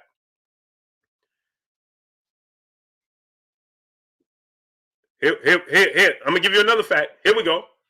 Facts over feelings all day. Let's deal with facts over feelings all day. Since you're saying, oh, you just don't like. No, I'm going to give you facts. I'm going to give you absolute facts.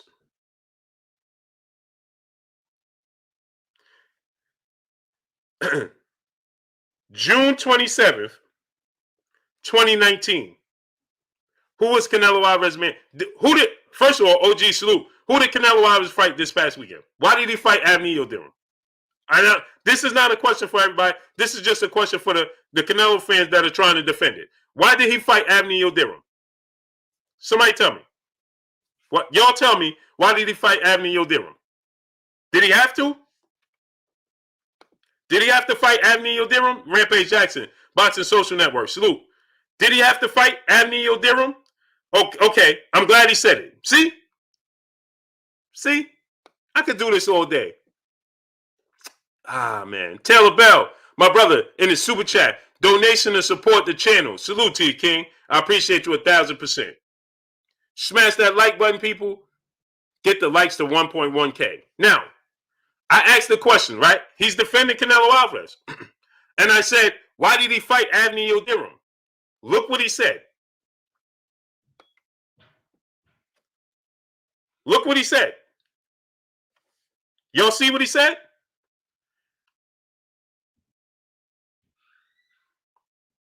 Vern G, salute.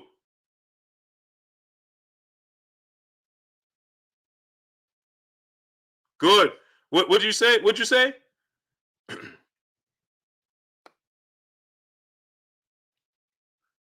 Jay Vega, not a Canelo fan party for him because he uses mandatory, wants to unify. Good. He wants to unify, Jay Vega and Willie Artels, right? He wants to unify.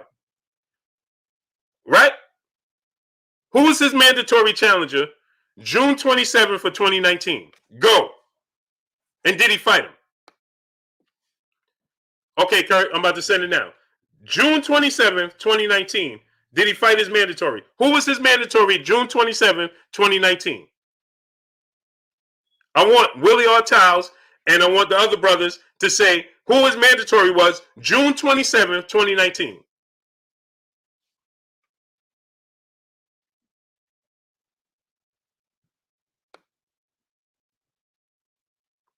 James White, Blue, you always don't hating on Canelo Alvarez. Who was his mandatory June 27, 2019? And what did he say? What did he say he wanted to do? He wanted to be the first Mexican boxer in the history of sport of boxing to be the undisputed middleweight world champion, right? Yes or no? Did he say that or did I say that? Did I say that or did Canelo say that?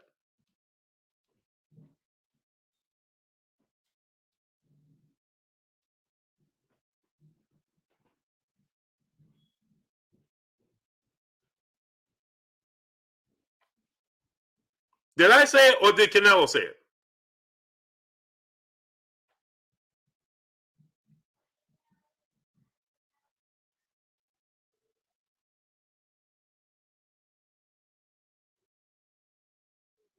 So Jamal Charlo was his mandatory. Did he fight Jamal Charlo? Did he become undisputed at 160?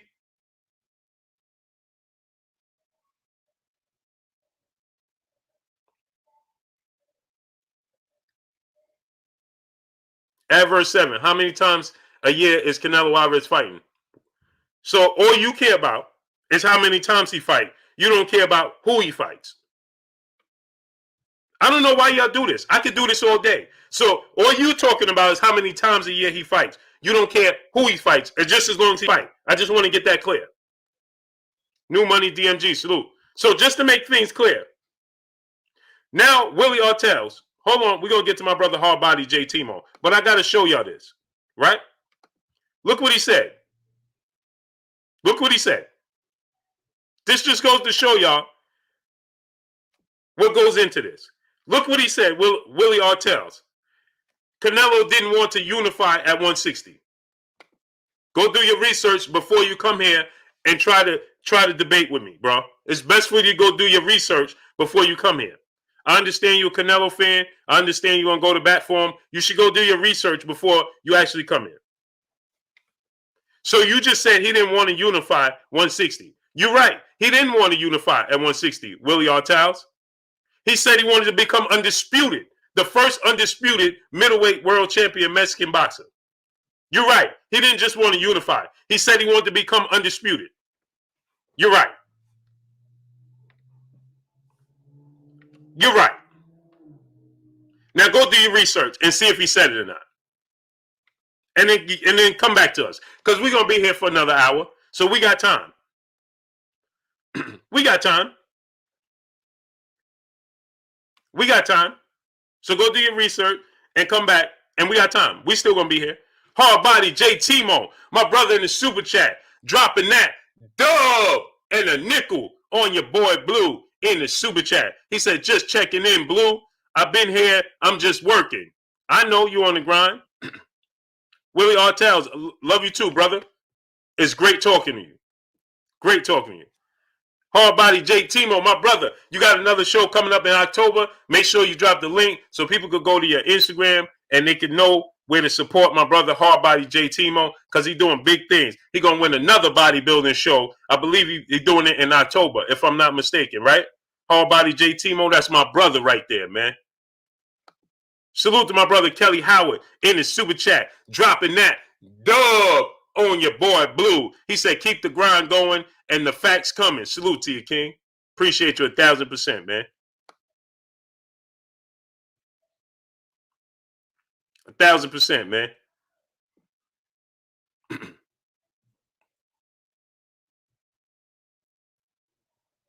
No doubt, no doubt.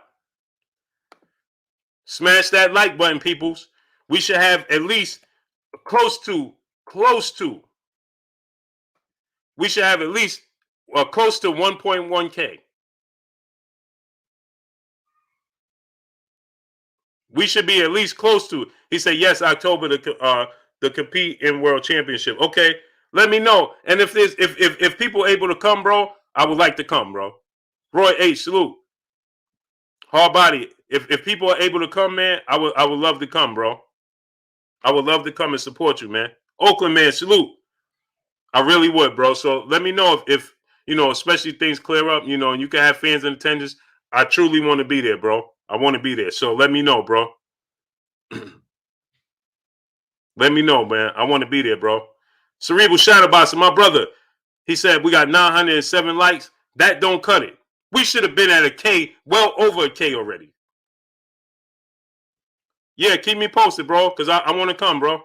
I want to come. Paste the 03, salute. I truly do, man. I want to come, bro. So please keep me posted. Smash that like button, my peopleizations, man. We should be at well over a K. How we at 900? How? Hustler with patience, my brother in the super chat. Blue out here with the glasses, the Malcolm X of boxing commentary by any means necessary. Birdie 46, salute. Man, he tatted on my stomach and everything, bro. For real, for real. That's for real. Tatted on my stomach and everything, man. JT, my brother in the super chat, the title that's hilarious. And I laugh. You got to stop telling the truth because facts are hating on Canelo. Let him duck and dope and Pete. Yeah, man, it's just, I mean, it just gets ridiculous, man. Come on, man. Like, you understand? And so now, Ryan Garcia is following the same footsteps. My brother Keon, Everything Boxing and Sports. Go subscribe to my brother Keon, Everything Boxing and Sports. Drop your link, Keon, so they can subscribe to your channel, bro. Oz Luna, salute. Make sure you drop that link so they can subscribe to your channel. So now he has Ryan Garcia following the same footsteps. So now let's look at Ryan Garcia's resume. He fought Luke Campbell. That's the biggest fight in his career. Luke Campbell. Devin Haney fought Yuriorkis Gamboa. They're not even on the same level. Even at the advanced age of Yuriorkis Gamboa, he went 12 rounds with Tank on a popped Achilles, on a torn Achilles, people. That's the worst injury an athlete, a professional, or any athlete can suffer. He popped in the third round, and he still got to the 12th round. Well, arguably, outside of Deontay Wilder, the most exciting and explosive fighter in boxing. He went 12 rounds with him at the advanced age. He's a 3-division champion. He's an Olympic gold medalist.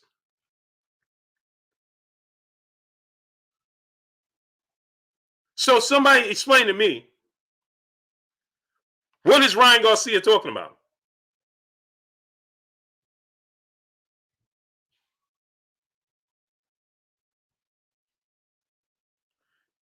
Paste the 03, Bias Facts. Paste the 03. Are you referring to me or somebody in the chat, great brother? You said Bias Facts and y'all talking with feelings. Stop it. Who's talking with feelings? I don't know. You're talking to me. I don't want to say you're talking to me or somebody else in the chat. Ross Grant, salute.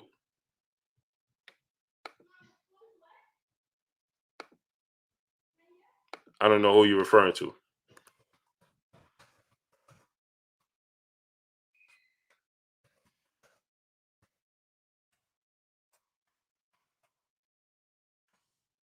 I'm trying to see if you're referring to me or somebody else.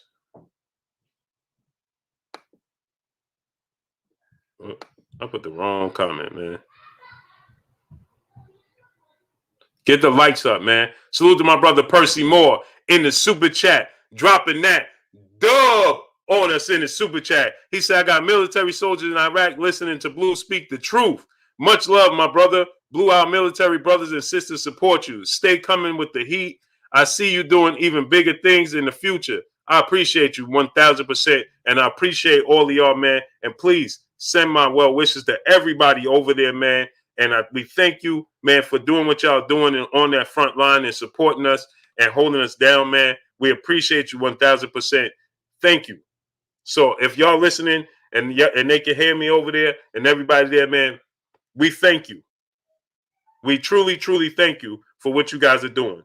That's much love, and you're much appreciated for y'all coming through and showing me love. So that's much appreciated. Thank you. And thank everybody over there. Appreciate y'all.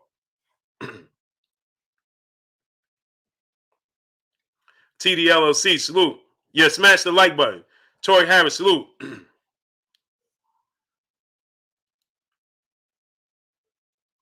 Tori Harris, he said, Percy, I'm watching from Fort Stewart. Man, salute to y'all, man. Or Mike said, we watch every week, Blue. Oh, man, that's much love. It's much love. It's much appreciated, and it's much love. It's much love, and it's much appreciated, man. That's truly touching to me, and I appreciate it. Andre Williams, salute. It truly is. I truly love it, man. And I appreciate y'all coming through and showing me love. We just gonna do big things. So yeah, so Ryan Garcia, right? Ryan Garcia, you know, is saying Devin Haney is boring. But in the same token that he's saying Devin Haney is boring, right? Get this. He's saying Devin Haney is boring, right? But get this. He's saying that nobody could beat. He's saying that nobody could beat Devin Haney but him. But in the same token, he's saying Devin Haney is boring.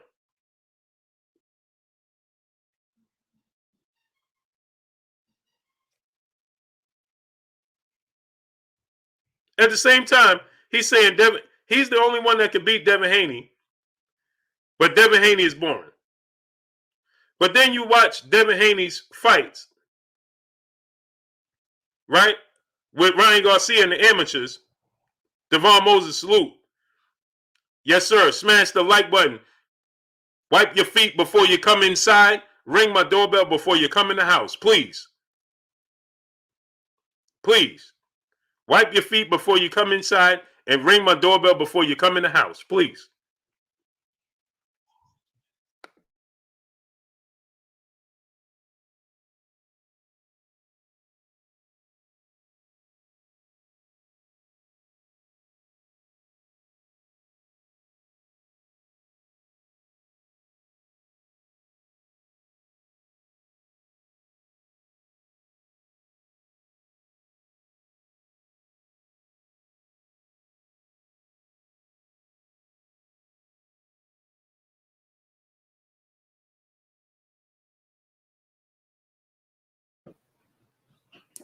You understand what I'm saying? Oh, and then Senior X, salute.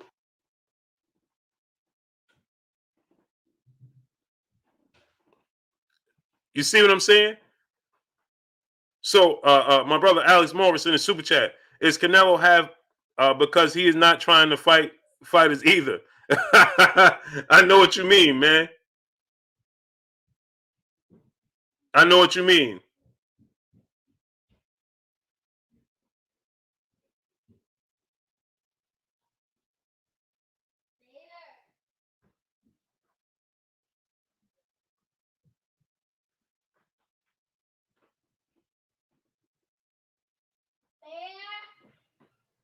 Hold on one second, y'all. Hold on one second.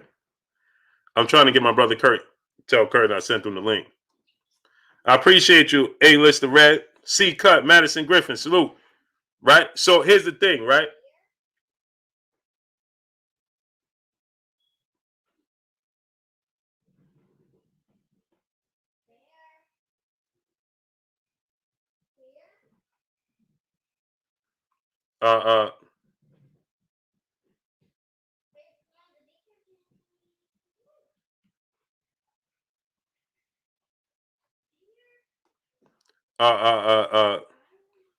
So now when we just talk facts, so Ryan Garcia, right? He says nobody could beat Devin Haney outside of myself. Yeah, All Might, he's fighting. They already had that in place. They already had that in place. Patrick Noble, he said, "Who are you? Where's Blue Blood?" It is Blue Blood, man.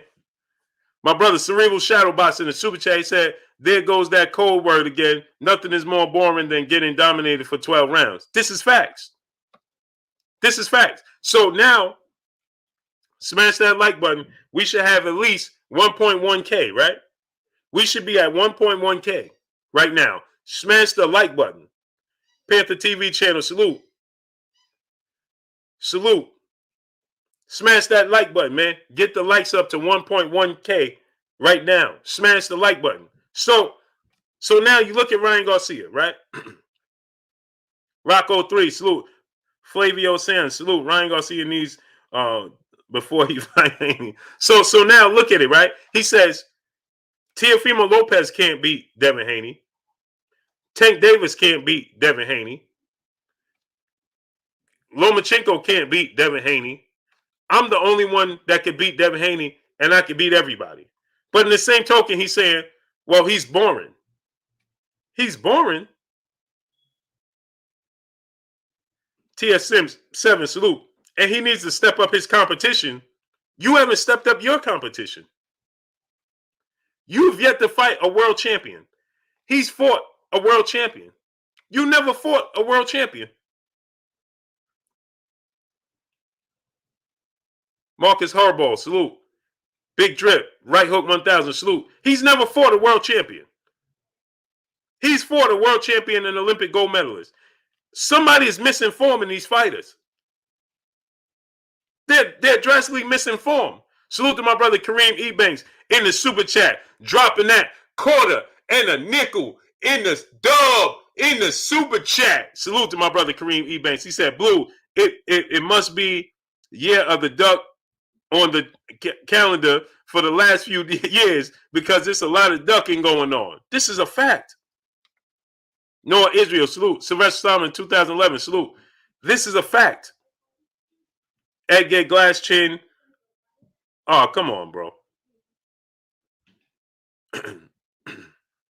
Man, y'all be having too much free time. Otis Mike, salute. Right? This dude has never fought a world champion. Right? He's never even Luke Campbell has fought for a world title. He's never been a world champion. He's an Olympic gold medalist. So is Yuriorkis Gamboa. Yuriorkis Gamboa is a multi-division world champion. Luke Campbell is fought for a world title in one division and didn't win. So what do you mean? He has to step up his competition. You have to step up your competition and fight him. That's one thing I like when Eddie Hearn said to him. Eddie Hearn said, well, if you can't get the Tank Davis fight and you can't get the Manny Pacquiao fight, what's going to be your next move? What's going to be your next move? So you're going to say, how do you say, well, Devin Haney needs to stick? What better opposite? If you're the only one that can beat Devin Haney, and Devin Haney's making more money than you are, by far. So he's the bigger draw. You just have more social media following. That don't translate. It don't translate into boxing. How do we know that? Look at his numbers. Look at his numbers. It don't translate. So he can have 9 million social media following, but it's not translating. And if you're saying that Devin Haney can beat everybody but yourself, then that's the best competition that you have out there. So why are you saying you don't like his style? That's code word for you don't believe that you yourself could beat him. He could beat everybody, including you. That's what you're saying. That's what that's code word for. He could beat everybody, including me. because Ryan Garcia is flat-footed. Stylistic matchup. See, I'm going to tell y'all something. Right? You look at Eddie Reynoso. He's smart. He's very smart. He knows where his fighters are up against bad style matchups. Salute to my brother DB. DB dropped the link to your channel, bro. Go subscribe to my brother DB. He knows who to match his fighters up with and who not to match them up with. Eddie Reynoso. He knows. He's very smart. Okay? Ryan Garcia, after he beat Luke Campbell, got out the ring, went over to Devin Haney, and told him, if I can't get the Tank Davis fight, I'm going to fight you next. Laughing and joking. Now, every time Devin Haney is in his presence, look at his body language.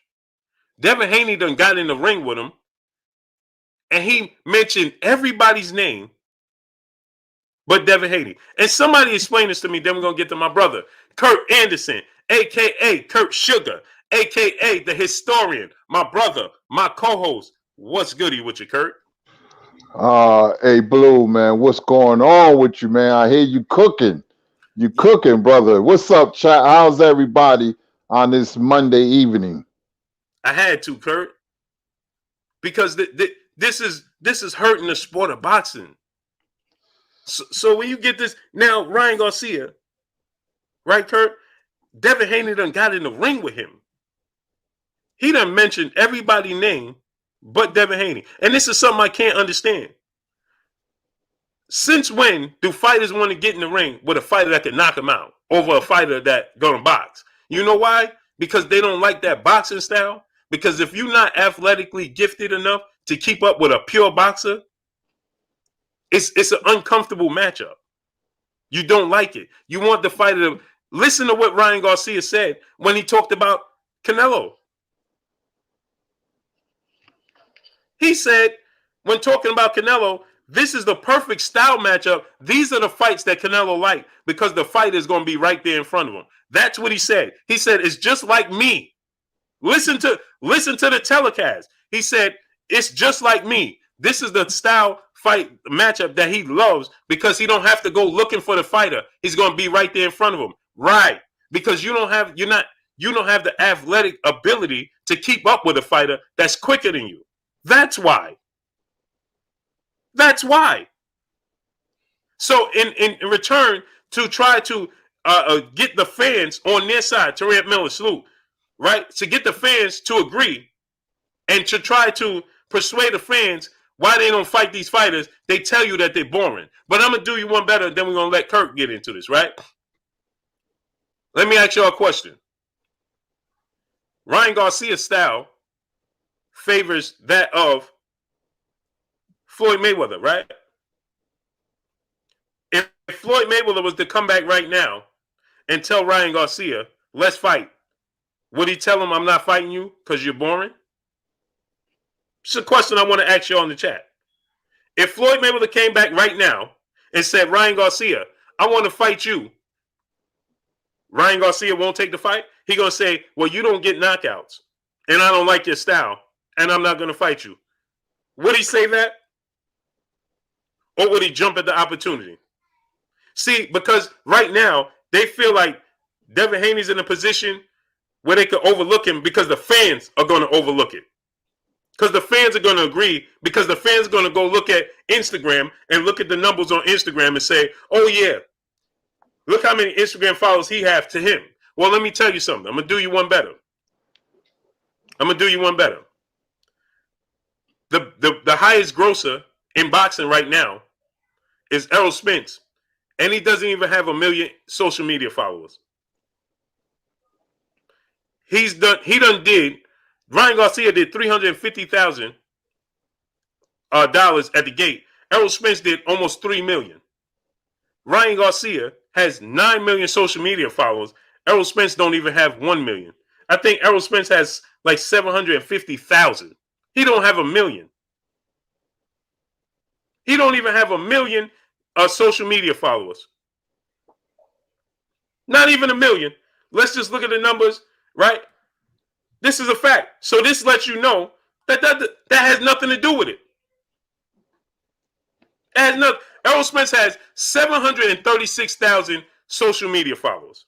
736,000 social media followers, okay? 736. He doesn't even have a quarter. Ryan Garcia has Ryan Garcia has 8.5 million social media followers. That means you can nearly take you could take 7.5 7.7 social media followers away from Ryan Garcia, and he'll still have more than Errol Spence, but he don't sell like Errol Spence. That tells you everything you need to know. It's not about social media, people. That's just what they use to tell you to avoid other fighters, because you would believe it. If they tell you enough, you would believe it. Canelo Alvarez came at number 2. Tank Davis came at number 3. And they both owe millions of social media followers compared to Errol Spence at 736,000. But what's up, Kurt? Not much, Blue. This weekend was very interesting, to say the least, and not in a good way. Mm-hmm. Kurt, it's hurting. It hurts the sport of boxing. That's what it does.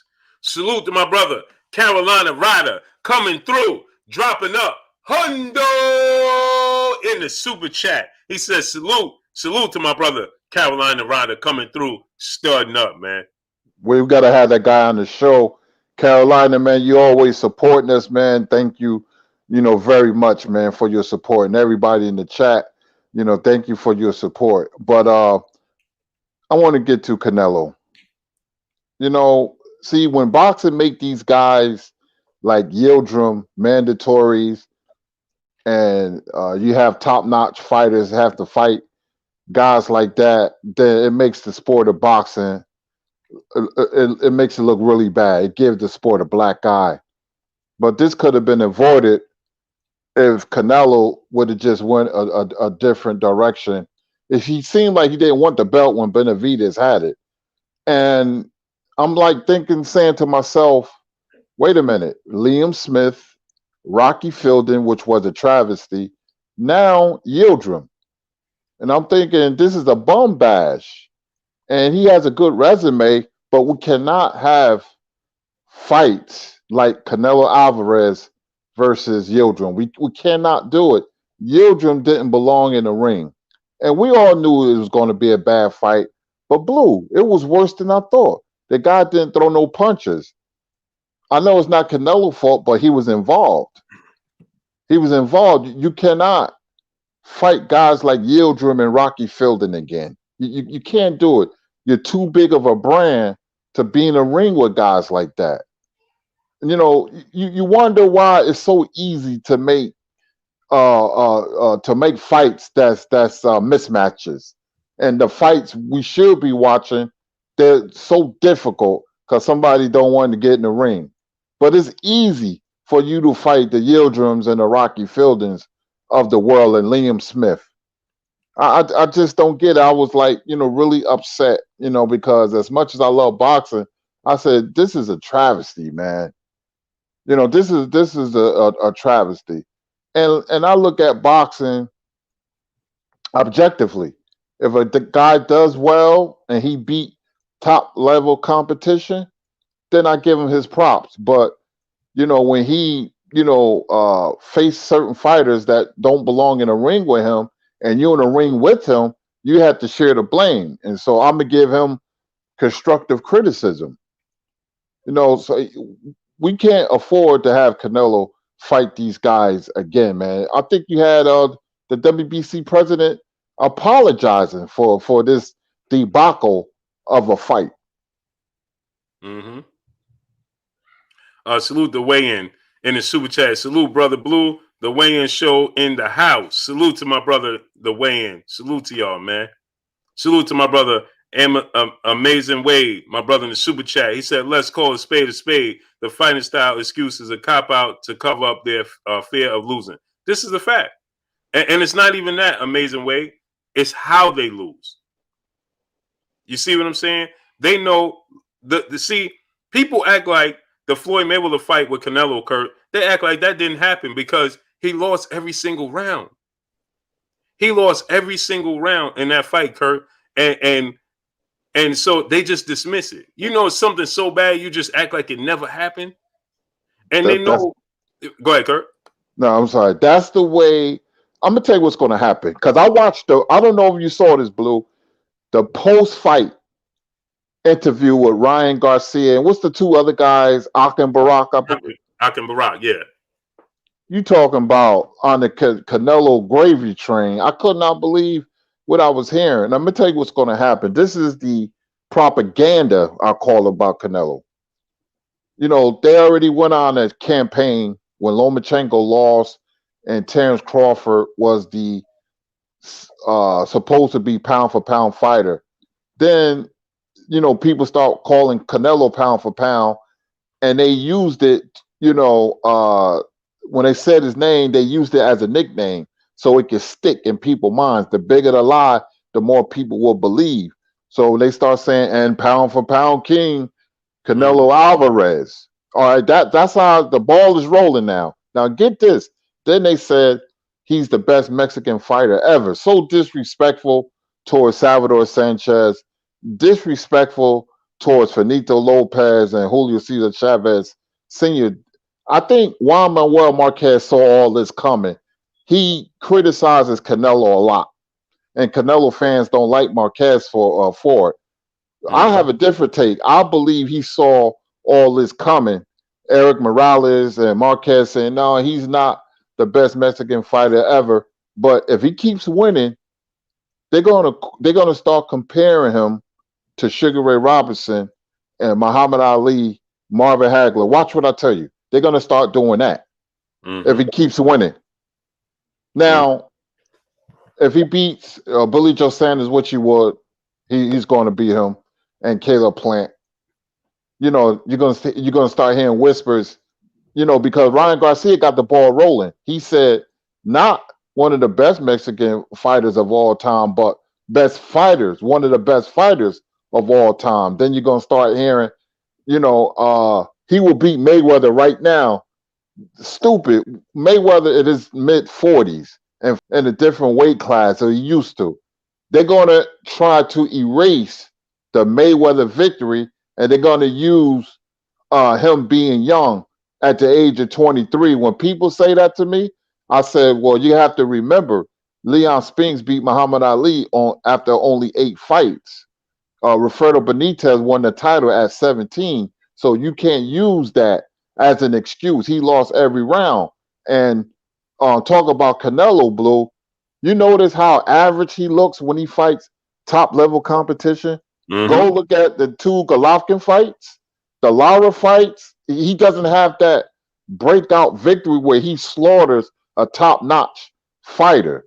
He does that to the Liam Smiths of the world. And Kurt, they already trying to you didn't hear how they was announcing him? Yeah. Undefeated since losing to Floyd Mayweather. What? Yep. Who says that? Undefeated since losing. Why is that even a name? Why is that even a thing? Undefeated since losing to Floyd Mayweather? What are we talking about? Hasn't won since Floyd. What? Yep. They propaganda. It's the propaganda. Propaganda. You got to be careful, people. Propaganda can be a very dangerous tool because the more they say it, you know, you kind of, you know, get used to it, and then you be like, okay, and you know, they're gonna keep using it as a tool and control what they're trying to do with Canelo. You know, like I said, Canelo is a good fighter, but the propaganda is really killing me, man. Ak and Barack, and they was like, well, what did Ryan say? He said, yeah, Mayweather had fought 15 world champions at the age of 30, and Canelo was right behind him. He's nipping at Mayweather heels. I was like, what? I couldn't believe it. It's the propaganda behind him. I mean, the ring entrance will show you that they want to take him Hollywood. Mm-hmm. And I was so glad. And let me get to the super chat. TB Rice, the brother in super chat, said Devin don't have a mandatory because everyone is ducking him. This is a fact. He can't get the fight. TB Rice, that's one thing that bothers me. Oh, he ain't never fight nobody. Well, how is he gonna fight somebody? He's trying to fight y'all. Who's he to fight? And I'm hearing Jorge Linares pulled out. Like, who's he to fight? Salute to my brother Jay Brown in the super chat. Once again, dropping that dub and a nickel in the super chat. He said, I could understand if Canelo was running through some good boxers, but he's just smashing tomato cans and it looks bad for boxing. This is a fact. But they instead of them calling it what it is, right? Call a spade a spade. No, they're not doing that. They telling you, man, I ain't never seen nothing like this. What are we talking about? How you just saw Errol Spence come back from a 14-month layoff after suffering a horrific car accident and beat one of the best fighters in boxing. Canelo Alvarez get in there with guys that don't even choose to fight. His Sergey Kovalev didn't come to fight. He didn't look nothing like the guy that fought Anthony Yard. Caleb Smith didn't come to fight. Just look at the fights. How they playing out. They're not even asserting themselves. And I was so glad, Kurt, that Sergio Mora, he stopped them right in their tracks when they was talking about, oh, he is Mayweather. He's become Mayweather. And Sergio Mora, you heard him, Kurt? He said, no, he's not. He said he's a good fighter. He said Floyd Mayweather was special. And he beat Canelo Alvarez. He said, I respect for it. I respect for what he's doing right now, but he's not Floyd Mayweather. I was so happy when he did that. And they tried to, you heard how they tried. Well, no, we're not saying that. He was like, well, it's just two different types of fighters, two different levels of fighters. Thank you. Thank you. Rodriguez Jackson, salute. Jose Diaz, salute. I'm like, come on, man. Israel Cervantes said Canelo got a resume. Go back to the beginning of this video. Colombia 9 times, salute. Yep, Colombia 9 said the greats fought the best. Right. Jimmy Bernard, my brother, salute. You got to fight the best, man. Now he's fighting his mandatory, but when other guys was his mandatory, he didn't fight them. He was one fight away from being undisputed at middleweight, and he didn't fight Demetrius Andrade because it's a bad style matchup. And it's not to say he can't win or he can win. It's the 50-50 fight. But the style matchup is not in his favor. It's a 50-50 fight. They much rather have fights that he's favored to fight. I'm very curious to see how Billy Joe Saunders come out. Salute Donnie Jones in the super chat. Forget the ducking. They're trying to erase the fact that he popped. Yeah, that's that too. Well, they just flat out changed the levels, Donnie Jones. They ain't even trying to erase it, Donnie. They just flat out changed the levels. Well, you know what? The levels are too low. We're going to up the levels so that way we don't have this issue again. Like, what are we doing? See, the thing is with Canelo, he doesn't need any help. We like to see our fighters tested. We like to see them fight tough competition. Listen, when Sugar Ray Leonard was fighting, he was getting commercials and he was the pretty boy. And the staunchiest of Leonard fans, Blue, wasn't convinced. You know, he was getting everything handed to him. He made $40,000 in his first fight. That's a lot of money. This was back then. This was like in 1977. And other fighters was jealous of him. He had to prove himself. That's my whole point. So he was, you know, when he lost to Duran and then he beat Duran, then people were convinced that he was a special fighter, but he had to earn that. And he earned it, you know, in that loss. We knew he was a great fighter. He deserved all the accolades. Canelo popped 30. I'm on John Jones because he popped 30. I'm not a big UFC fan, but I do like John Jones. But I'm like, man, you know, he popped 30 so many times. I can't say he's one of the greatest. But we give Canelo pass because most of us have him in the top 10. But to be honest, he don't belong there because he cheated. I could very easily say he's not on the list because he did pop 30, but it's just the propaganda. This is what happened when you have a machine behind you, pound for pound, best fighter in the world, the greatest Mexican fighter. It's like really disrespectful, for the fighters that came before him. He should be paying homage. But like I said, if he keeps winning, they're gonna be like, I don't know who's better, Canelo or Marvin Hagler. I don't know. He's up there with all the greats. That's what's gonna happen. That's next. Mm-hmm. It's already happening, Kurt. Yeah. When they putting him on Floyd Mayweather, like, oh, he's just like Floyd. No, he's not. My brother Bishop in the super chat. Only way to stop Canelo with this circus he running is to not. My brother Bishop in the super chat. He said only way to stop the Canelo stop Canelo with the circus he running is to not support that BS. Deep down, even his fans not happy with him. They just don't want to say it. This is a fact. They don't want to admit it. They don't want to admit it. They don't want to. They don't want. Come on, there's no way you can be happy and satisfied with what you saw on Saturday. Like, come on, let's be real here. Can Floyd Mayweather ever have a fight like that at that level, and you be satisfied with it? Like, let's be real here. Let's be honest and be real here. Emmanuel H. Salute, what's good with you? Wipe your feet before you come inside. Yes, sir. Smash that like button. Get the lights up. They got on Floyd when he fought Berto. That was just to fill out the contract. That was the 6th fight of the 6-fight deal. They got on him because of that, the Berto fight. Right. Who was a world champion. But you okay with him fighting Caleb Smith, who just didn't put up no fight. Now I understood it was a unification bout. But how did it become a unification bout? David Benavidez, why isn't David Benavidez in that position, Kurt?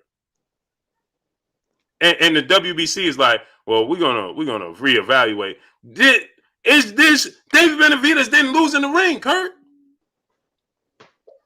He should be the mandatory. Period. Why is he not the number 1 challenger to get his belts back? They made a path for Canelo. They moved him out the way, so they knew that Yildirim and they knew it was going to be an easy fight. They cleared the path for him. That's all. That's all they did. Right.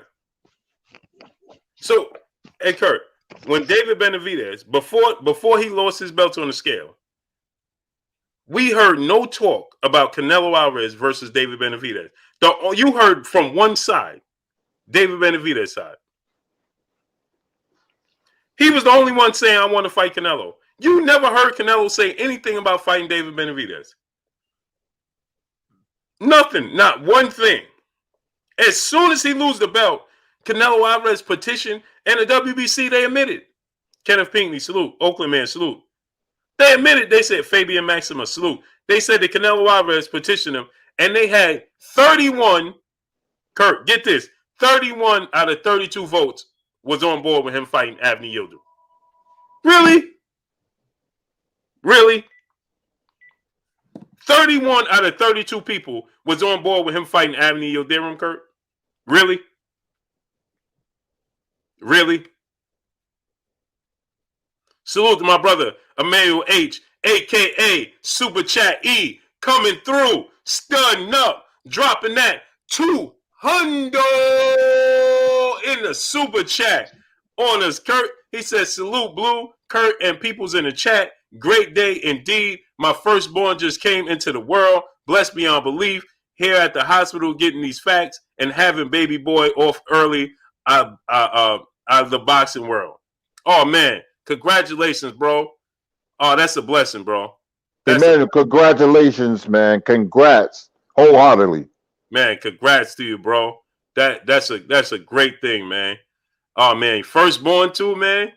Wow. Just changed your life forever, bro. Just changed your life forever, man.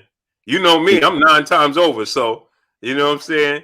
But man, listen, feeling so nice. I had to do it 9 times, not twice.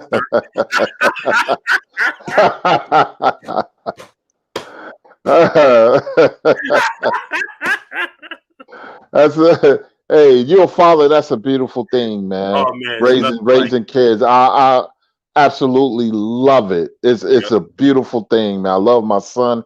I love my daughter. You know, to see it become successful. But congratulate to you, Emmanuel, man. Bless. man. That's a blessing. Hey man, this is what I can tell you, bro.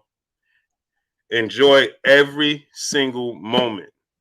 The good ones, the tough ones, the frustrating one. Enjoy every single moment, bro, because you're gonna wake up one day and say, man, where did the time go? I kid you not, bro. Every day I look at my kids and I hear them talking to me and daddy, and it's just like, where did the time go? It just blows by, man. It truly does, man. So every moment that makes me emotional, man. Enjoy every single moment, bro. From this day today to the end of time, man. Enjoy every little single moment. When you get frustrated, when you get upset, when you're happy, enjoy all of it, man. Enjoy all of it. Because it's going to pass you by, and it comes a time when they get big and things change, man. They still, you're always going to be daddy. You're always going to be, but just things change, man. And when that change happens, my wife was just crying the other day, Kurt. She like, man, she put up a post and she's like, you never know when it's the last time. And not the last time here on earth, Kurt. She said, you just never know when it's the last time doing things for your kids. Like, for instance, when my kids ask me, oh, daddy, can you tie my shoe? Or daddy, I use the bathroom. Can you come and help me? Or can you help me brush my teeth? Or can you help me zip up my coat? Can you do it? One day is going to be the last time you have to do that. And they're just going to do it on their own. And you don't know when that day going to come, man. And so enjoy every single moment, man. Enjoy every single moment. Absolutely, Blue. Well said, man. I mean, like you said, the time goes so fast with kids. You have memories. I remember taking my son to the Floyd Mayweather Marcos Madonna press conference at Times Square. Dave and Buster's, man. Those memories are priceless, bro. Yeah. Priceless. It truly is, Emmanuel H. Let me tell you, right? Donnie Jones, my brother in Super Chat, he said John Jones is different. They proved it was tainted supplement, and he also popped for recreational. Yeah. Yep. You're right. You're right, Dan, Donnie Jones. But check this out, right, Emmanuel H. The other day, I'm with my daughter, my 18-year-old daughter, right? And she's getting ready for college, and she's headed to college and all that stuff, right, Kurt? And she tells me, Emmanuel H, she's like, Dad, let's go. We go to Jamaica Avenue, me and her. She's like, I want to start. She boxes, Kurt. She took some time off, and she was, I guess, finding herself. She discovered boys, and she worked. She discovered her own money. You know how that is, Kurt. She want to enjoy her time, right? And Dad, let's go to Jamaica Ave. Okay, so me and her go to Jamaica Ave, right, Kurt? That was last Sunday. And while we out there, we drive in, and she's like, so I'm like, I'm having a conversation while I'm driving back, and it's just me and her in the car, and it just reality set in that she's not a little kid. I guess when everybody's around, all my kids, and it don't really settle in, don't really set in, right? And she's like, I'm like, she's like, Dad, I apologize for this. Because she cut off all her friends. This what got me, Kurt. She said, Dad, I said, what happened to this friend, that friend? You just stop seeing them coming around, Right. And cut off all her friends. And she's like, yeah, I said, what, you cut off, where's your friends? She's like, Dad, I ain't got time for that. And I started laughing because when I started laughing, I still saw a little girl. You know what I mean? Kurt? I didn't realize Mm-hmm. that she was serious. You know, when she just said it, she's like, I ain't got time. And I start laughing. I'm like, you ain't got time? She's like, no. And when she said no, she said it so serious, Kurt. I was like, I was, I was like, oh, okay. You know, and she's like, yeah. She's like, Dad, I'm trying to get out of here. You know, she's studying to be, she don't know if she want to be a doctor, you know, or physician assistant, you know. But she's like, I gotta focus. I'm going to school and I gotta focus. I'm trying to find the right school to focus in on that's going to benefit me for my future. That's what she told me. And when she said that, Kurt, like, man, I tears was just came out of my face. Like, I just felt like that's it. You know, like she's always going to need me as a parent, you know, but job is done. You know what I mean, Kurt? Like the biscuits are baked, you know, with her. Like it's she's ready now. She's ready to she knows, you know what I mean? Before it was sneakers and, you know, go hang out and go to this barbecue and that party. No. She cut off her boyfriend, Kurt. She cut off her friends. She's like, I ain't got time. I gotta focus. And I was like, I was proud, Kurt, but I was like, it was a bittersweet moment, man. Truly. Like I was like, wow. And it's funny because I got daughters that's older than her, so it's like, you know, I've been there, done this. It's just when it happens, you never could prepare yourself, man. Texas Bulldog Boxer, my brother in Super Chat says, Yo Durham is the definition of unnecessary mandatory. Oh, beyond unnecessary. That had no place in boxing.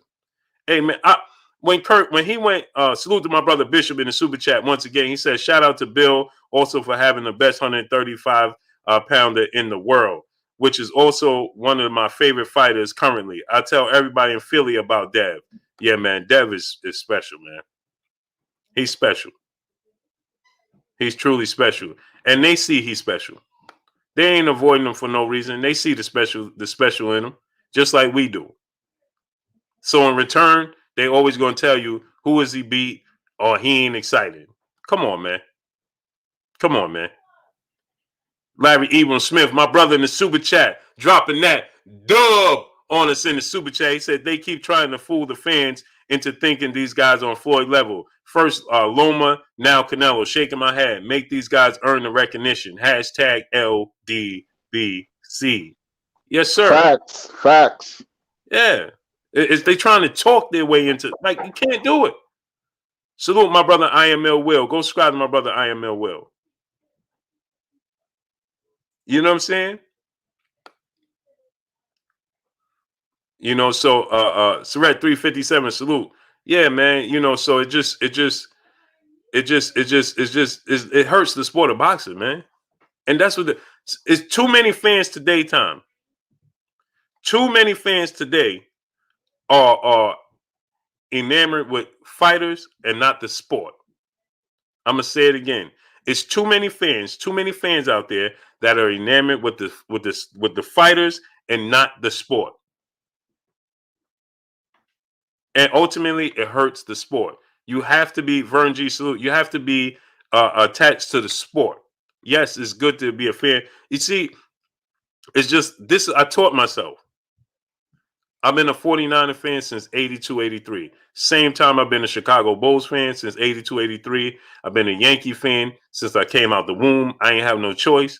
Growing up in Harlem, and then I moved to Long Island to Hempstead, 11520, 11550, and Freeport, 11520. But growing up in Harlem and Harlem River Drive and, you know, Colonial Projects right across the street from, right across the river from Yankee Stadium, from our window, we just looked at Yankee Stadium, Kurt, all night, right across the river. So all I did was look at Polo Grounds to our right, Rucker Park across the street, and you look over Rucker Park a little bit to your right, and you look over Rucker Park, and you see Yankee Stadium. Yes, indeed.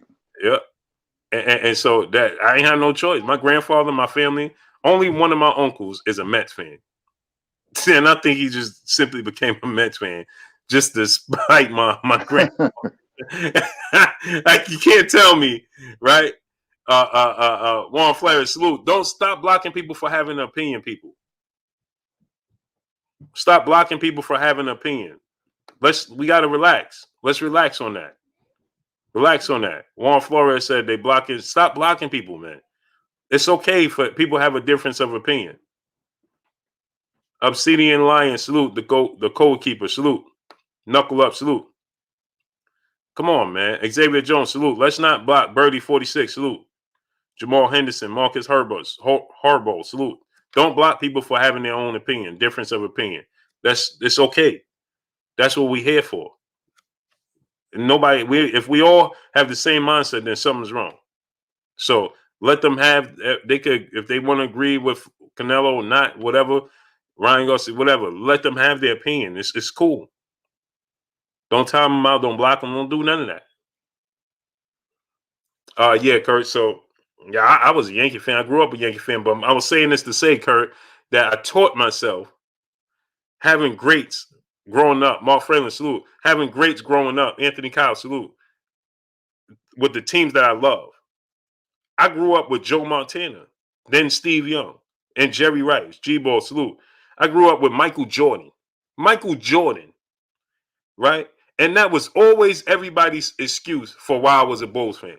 Oh, you only like the Bulls because, especially growing up in New York with all the Knicks fans around me. Oh, you only like the Bulls because of Michael Jordan. No, I grew up loving the Bulls. I love the colors of the Bulls uniform than Michael Jordan. That's what I did. Ricardo Miranda, salute. Nitty G, my brother, salute. The color of the Bulls uniforms was what got me. The Yankees pinstripes is what got me, not Derek Jeter. You know what I'm saying, Kurt? The 49ers, those colors, people used to be like, man, why you love those Christmas colors of the 49ers, Kurt? Especially my uncle. Man, you like those Christmas colors, right? He used to say, you like those Christmas colors, right? No, so I told myself, listen, if I was just a fan of Michael Jordan when he left, I wouldn't be a Bulls fan no more. Because we went straight down. We went straight down. No more winning. No more winning. But I have faith in them. You know, it's just like in college football, same thing. I'm a Florida State fan. See, hey, Kurt, you know something? I advise all boxing fans, they should be college sport fans. You know why, Kurt? It's a quick changeover. It's a quick turnover. In order for you to be a college fan, you gotta love the sport and the team, not the players. Because it's such a quick turnaround. It's like college basketball, one and done. You don't get a chance to just be enamored with one player. They one and done. They come and they go. I'm a Duke fan. You gotta like Duke basketball, and they in and they out. I love college football because if you lose one game, that could be your whole season. You better lose early, and you better get some help. And you know, it's the passion. They put a great product on the field. It's up and down. It's a great game, man. I love college football. I'm a University Miami Hurricane fan. I love my Hurricanes. Love them. Diehard Miami fan. Basketball, Chicago Bulls. I was a Reggie Theus fan before Michael Jordan came. You know, Reggie Theus was the pretty boy. Hey, Kurt, and that's how I became a Bulls fan. My aunt, she since transitioned, but man, Kurt, she was in love with Reggie Theus. Boy, and when he was on the Bulls, Kurt, she was like, "This the team." She told me who I was rooting for because I followed everything she did. That's my mother's younger sister, right? I follow everything she did, Kurt. She taught me how to cook. She taught me everything, right? And she used to tell me, "Let's sit down, boy. We're gonna listen to the Bull because you know it came on the radio, right? We didn't see the Bulls on TV, but they had the radio station in New York that you could tune into and hear the Bulls, right?"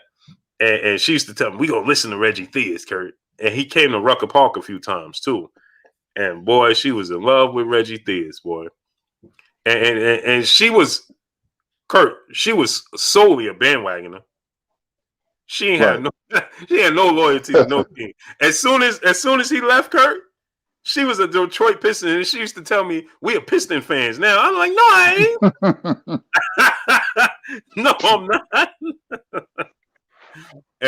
and ironically, my grandmother, she was in love with Kendall Gill, so she was a Nets fan. But we used to go to the Nets games all the time. Stay Ready Box TV, my brother. What's good with you, Stay? I ain't see you in a month of days, bro. Go subscribe to my brother, Stay Ready Box TV. Nick J, she said, look at Nick the Queen. She said, dude, come on, Blue. Hey, Blue. When Larry Johnson passed up that wide open 3-pointer and Duke beat them, I will never forget Larry Johnson, man, because Hurley is from my neck of the woods. Well, he's from Jersey City, and he come from a high school where they was ranked #1 nationally year after year. His father, Bobby Hurley Sr., St. Anthony's was like unbelievable. Now the school is closed, but Bobby Hurley came from St. Anthony's. Mm-hmm. Hey, Nick J, I'm going to tell you why. All my teams, I'm going to tell y'all, listen, all my sports teams and even boxing is all connected to the people I love. My grandmother used to love watching Duke Kurt because she said that Coach K and Phil Simms, she used to love watching the Giants and Duke, and she used to say because they got a pinch nose. She said they got a pinch face. They got a pinch face, right? She used to say, "Look at that pinch face. Look at that pinch face." And she used to always watch them because look at them. Look how serious they are. And so my grandmother used to watch them all the time, right? And that's all she did. And my grandmother was one of my favorite people in the world. So she's watching, watching them. That made me, it made me start watching Duke, and that's how I became a Duke fan. My memories of it is my enjoyment early was watching my grandmother sit on the bed with a saucer. She never ate a plate of food. She always ate a saucer. She would have a small saucer. She would have she picked, Kurt. She would have 2 chicken wings, 3 scoops of rice, of vegetables, and we would sit there and she would have her newspaper, Kurt, on her lap, feet crossed, and watching. We was either watching Duke, watching the Giants. She used to watch T.J. Hooker. Remember T.J. Hooker, Kurt? Yeah, I remember Warm Shatner. Yeah, T.J. Hooker. That was her show, right? And this is all we did. That's all we did. So my attachment came from my memories with her, and so I just became a Duke fan, Kurt. It's just like the Yankees. Like I grew up looking at Yankee Stadium every day.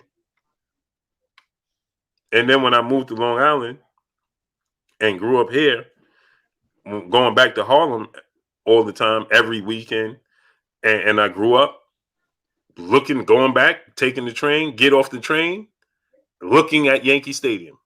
Going back to the train, looking at Yankee Stadium. Go to Rucker Park, looking at Yankee Stadium. Go to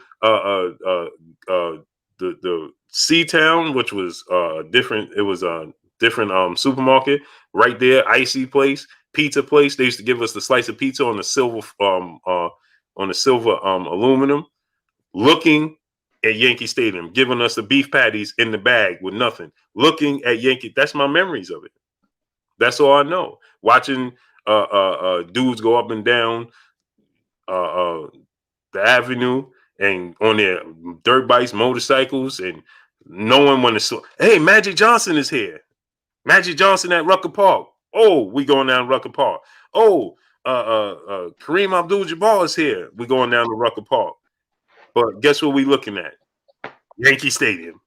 No, you know what I'm saying? I grew up looking at Yankee Stadium. You know what I mean? People always ask me why I never was a Knicks fan, right, Kurt? We never went to no Knicks games. None. Like nobody in my family are Knicks fans, Kurt. Not one person in my family is a Knicks fan. This is like the Knicks I knew they was at the Garden, but they was irrelevant. Damian Milton, brother in the super chat. If Bud fought Pac and knocked him out, what would the split be between him and Spence? Help me settle this debate between my brother and I. It's still going to be 60-40. Because like Bob Arum said, right? It's still not going to do the pay-per-view numbers that Errol Spence and Terrence Crawford would do.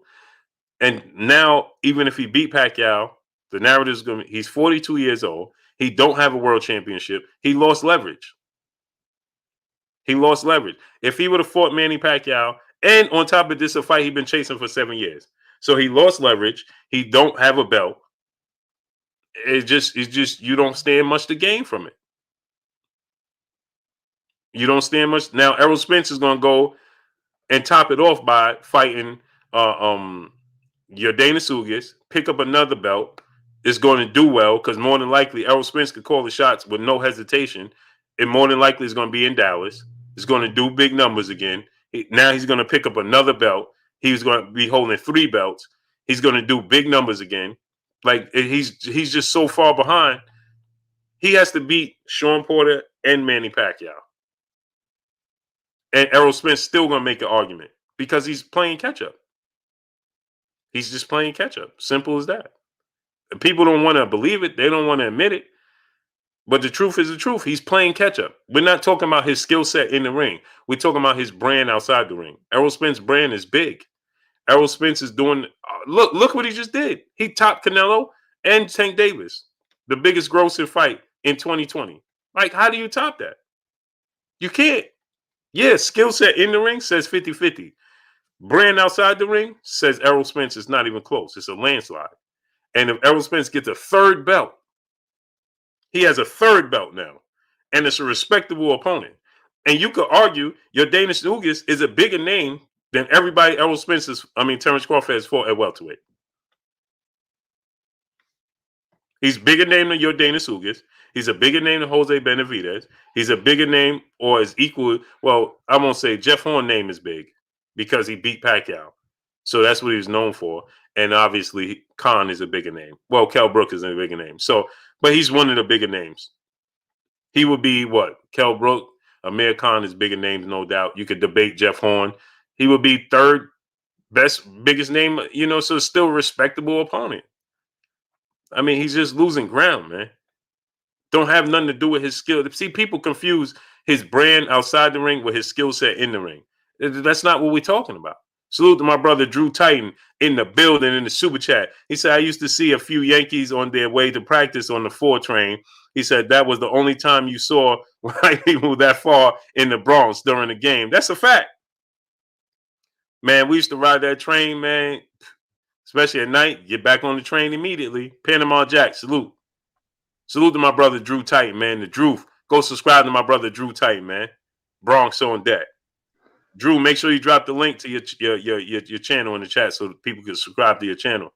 But yeah, man, the Yankees, man, they run New York, man. Yankees brand is so big. Like you said, Blue, you're around here in the tri-state area. You have no choice but to be a Yankee fan. Yep. I must have been in the stadium a million times, man. It seemed like it. Playoff games. I'm talking the old Yankee Stadium. The old Yankee Stadium had a certain magic to it, a certain ambiance, man. Right in the hood, and it was beautiful, man. Watching the Yankees and going to the games, and Yankees was all over the place. And me being born and raised in New Jersey, I became obsessed with New York. When like the big kids, the older kids used to go to Studio 54. And Studio 54 I used to see on television because I remember one night Sylvester Stallone and Michael Jackson, Diana Ross, they all was there. And they used to tell me, but I was like, man, I want to go over there. I was the young kid. I just wanted to do New York and, going to Madison Square Garden and Yankee Stadium. The culture, it was wonderful, man. So I taught myself how to ride the trains and transfer the subway to subway. Then when I got a little bit older, I said, forget it, man. I hit the ground running. It's nothing like New York, man. Nothing like it. HD, my brother in the super chat, said, "Come next week, I'm knocking somebody out." Come next week, I'm knocking somebody. That's a funny scene, man. Oh man, I love that scene, bro. I love that scene. Yeah, come next week.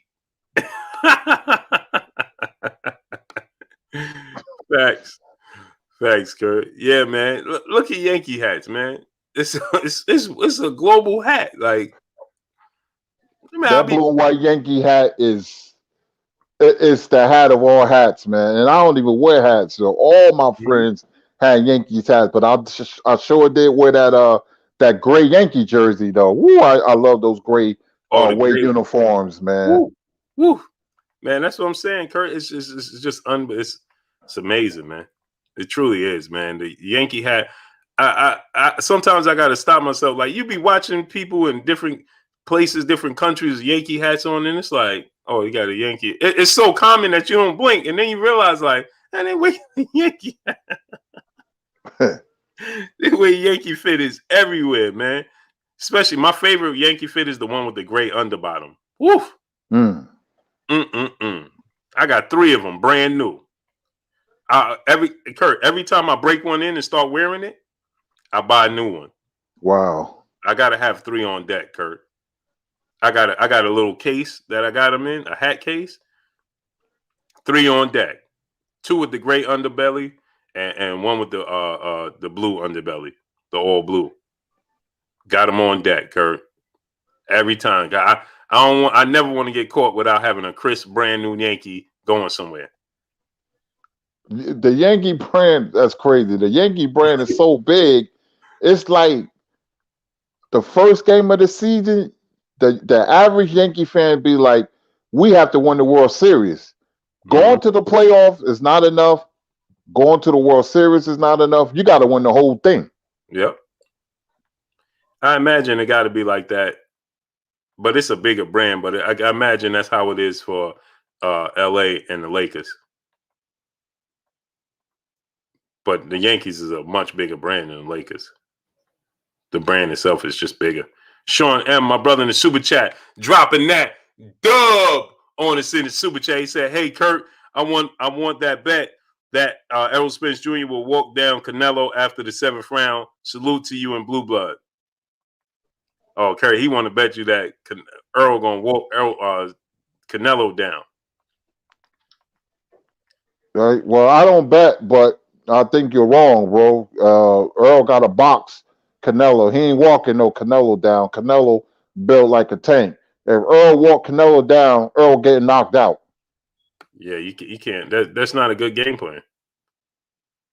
That's just not a good game. That's like trying to walk down Marvin Hagler. You don't. Just don't make sense to do that. Canelo got a granite chin. He wants you to come towards him. He's relying on you standing there like a statue. He's going to counter you. He does have fast hands. He changes the trajectory on his punches. He does that very well. He'll fake a jab and throw an uppercut. He'll fake a jab and throw a hook. Earl can't. Earl is not Superman. You beat Canelo by using your legs. That's his Achilles heel. Not walking him down. You gotta be crazy. He ain't better beef. You gotta use your advantages. Go Time Boxing. He said we rock Yankee hats in Africa too. I'm sure, man. Wow. Man, I was on Jamaica Ave with my daughter, Kurt. Man, there's one store in Jamaica Ave across the street from the Coliseum and Jimmy Jazz. And they got a whole wall just with Yankee hats. No other hats. They got every hat that you could think of, but they got a whole wall just dedicated to Yankee hats. Every color, Kurt. That's where I go get my gray under, because the one with the gray underbelly is hard to find. Right. So I go there, Kurt, and they got one. I get the one that has the Yankee symbol. It's like a symbol on the side, and they have one that has the World Series, the wins. But I always get the one with just the symbol. Man, love it. Machiavelli Mafia, my brother in the super chat, dropping that dub on us in the super chat. He said, "Question, Blue and Kurt. When it comes to boxing, we have boxers making fights based off of their brand and not skill inside the ring. Is that why the UFC makes the best fight and we don't because Dana White just makes the best fights? That is 1,000% true. Mm-hmm. It's 1,000, and it's due to this Machiavelli Mafia because they have Dana White. That's what boxing needs. They need Dana White, not Dana White per se, but they need a Dana White, an overseer that says, okay, well, you got to fight this guy, and this guy. There's too much individual. I'm not fighting it. Like Ryan Garcia, you would never hear that type of talk in UFC. Now, boxing outdates the UFC, so UFC got a long way to catching up. But there's a lot of things that they should take from the UFC and incorporate it in boxing because it would elevate boxing even more than it's already at. They truly should. Boxing has lost its way. It was one time you never had to worry about the best fighting the best. Like I said before, I'm sitting in the theater watching Rafael Gomez versus Salvador Sanchez, and my father, that was late August, my father said we'd be right in these same seats 3 weeks later, and that fight was Leonard and Hearns. You had super fights back to back to back to back to back. And say what you want about Don King, he had the best cards. One card, Blue, you had Julian Jackson versus Gerald McClellan. You had Julio Cesar Chavez versus Frankie Randall. You had Azuma Nelson versus Jesse James Leija. And the main event was Terry Nars versus Simon Brown. All on one card.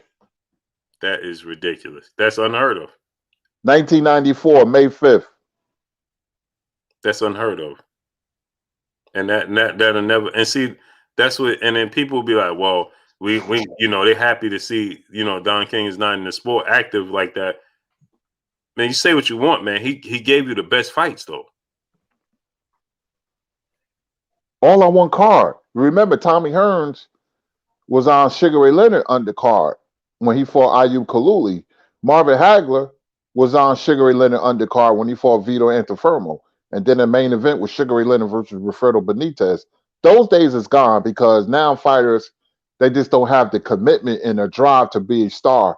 Floyd Mayweather, Andre Ward is the last of the Mohicans. They're the last of the great special fighters because of their Olympic pedigree. Andre Ward hasn't lost a fight, 12 or 13 years old. Mayweather went 84-6 as an amateur. Both of them went undefeated as a pro.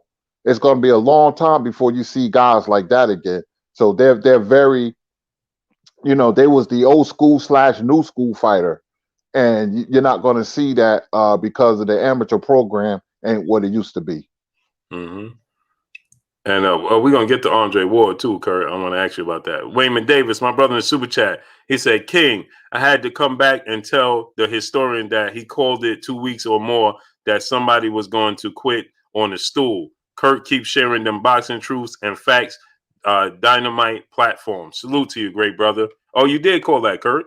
Yes, I did. I said one of Canelo's future opponents was going to quit on the stool. He remembered. Thank you for remembering. You sure did, Kurt. I forgot you did say that. You sure did. Yeah, I did. Mm-hmm. Yep. And that's exactly what happened. Salute to you, brother. Go ahead, Kurt. I can feel sometimes I get this premonition, man. I don't know what it is, man. I get a feeling about a fight, the results and who's going to win. Not all the time. It don't come like that. Like I'm in the twilight zone or something, man. It scares me, but I can see it. I can almost visualize it. But when I'm frustrated with Andrade and Charlo and all them. But I just want them, when they do get that big fight with Canelo, I just want one of them to show up because I want to see what happens if one of those guys push Canelo. Because I think that, I'll be hard on them guys because it has nothing to do with their skill. Come to fight. Mm-hmm. Exactly. Damian Milton in the super chat once again. He said, thank you for your expertise. He was telling me that it would be a 70-30 split in favor of Bud. Never. Never, bro. Errol Spence will have to get knocked out for it to ever be a 70-30 split in favor for Terrence Crawford over Errol Spence. He said, thanks for always giving out facts over feelings. No doubt. Man, that would never happen, bro.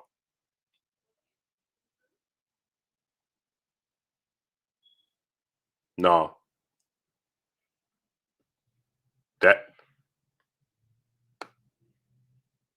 My brother OMCC Well in the super chat, dropping that dub and a nickel in the super chat. He says, salute Blue and Kurt. Are we going to see any good fights in 2021, or will it be all duds? Kurt, I saw Duran Leonard 1 in the movie theater as a kid. It was wow. Woo, brought back a lot of memories, my brother. Ooh, those, man, it was boxing crowd. But your first part of the question, I'm looking forward to Chocolatito and Estrada. That's going to be a dandy. And I'm definitely looking forward to Ramirez and Taylor. That's the fight I'm really looking forward to. And I'm gonna say this too. Terrence Crawford next fight is gonna be exciting. Because it's either gonna be, I don't believe it's gonna be Manny Pacquiao. By no stretch of the imagination do I believe it's gonna be Manny Pacquiao. I believe it's gonna be Sean Porter. But even if it's not Sean Porter, let's say it was Virgil Ortiz or Josh Taylor, Jose Ramirez winner. They're going to bring a different element to Terrence Crawford. And it's going to be another exciting fight. So I think that whoever Terrence Crawford fights next is going to be, if he fights a C-level fighter or a fighter we don't know, it's over. So I'm expecting to see him fight a Sean Porter. If we get Sean Porter, Terrence Crawford, that is going to be fight of the year, people. That is going to be fight of the year because of the effort that Sean Porter wholeheartedly believes he could beat Terrence Crawford. And he going to make Terrence fight. Yep. Go ahead, Kurt. He going to make Terrence fight. And we all know Terrence got that dog. Terrence got that dog in him. I respect Sean Porter, man. Sean Porter style. It looked like out here you could beat him. But we all found out when he fought Earl Spence, I always respected Sean. But after the Earl Spence fight, I said, man, this guy is a lot better than what we think, man. And I picked against Sean, man. I picked Earl in the 8th round knockout. How wrong I was. I tip my hat to Sean Porter, man. You know, he's a gritty fighter with very underrated footwork. His style, his style is just so different. You know, so I want to see how Terrence Crawford match up with Sean Porter. If they can make that fight, kudos to both of them. But I'm also looking forward to Fury and Joshua as well. I'm not gonna lie, I'm into that fight. I think it's a very interesting fight, but it's Taylor Ramirez because I think that fight is a true 50-50 fight. Mm-hmm. Oh yeah, and that fight is going to be what is it? The 20-something, the 24th, the 23rd, something like that. The 15th or the 22nd. 22nd, yeah, it's going to be the 22nd because they want to give it a break because Canelo going to fight the 8th, so they're going to give it a break in between. So it's going to be the 22nd. What's the news on Jaron Ennis, Blue? Anything? It's still looking like Sergey Lipin is April 10th. He going to beat the brakes and rotors off Sergey Lipin. Yeah, I hope it truly comes through. He deserves it, man.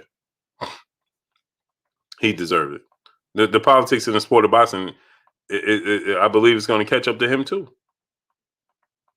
Unfortunately. Rocco 3, my brother in the super chat, he said Canelo knew he was on some BS. That's why he gave a whole concert before that fight. Oh, for sure. That was like, come on, bro. I was like, come on, bro. What are we watching here? Like, when Joe Diaz was like, did he hurt you? Did he hit you with something already? What's wrong with you? I was like, come on, man. Your own trainer is asking you this? Did he hit you with something? Did he hurt you already? Remember he was asking him that in the corner?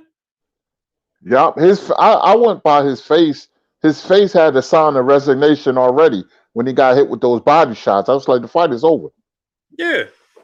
Did he hurt you already? Did he hit you with something? Like, come on, bro. What are we watching right now?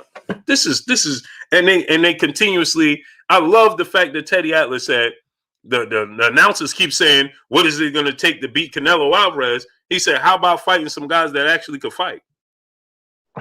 He did. Yeah, he said, let's start with that.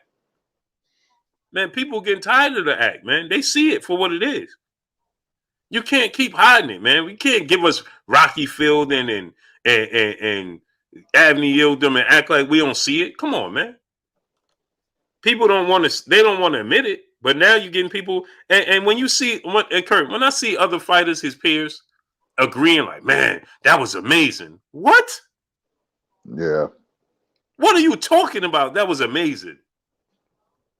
Man, but they'll be quick to tell us we don't know nothing about boxing. Jay Brown, my brother in the super chat, once again dropping that dub and a nickel in the super chat. He said, hey, Blue Boxing needs a commissioner to straighten out this mess and demand better fights. Yeah, you're right. He said, hey, Blue Boxing needs a commissioner to straighten out this mess and demand better. Yep, but they'll never come to that agreement.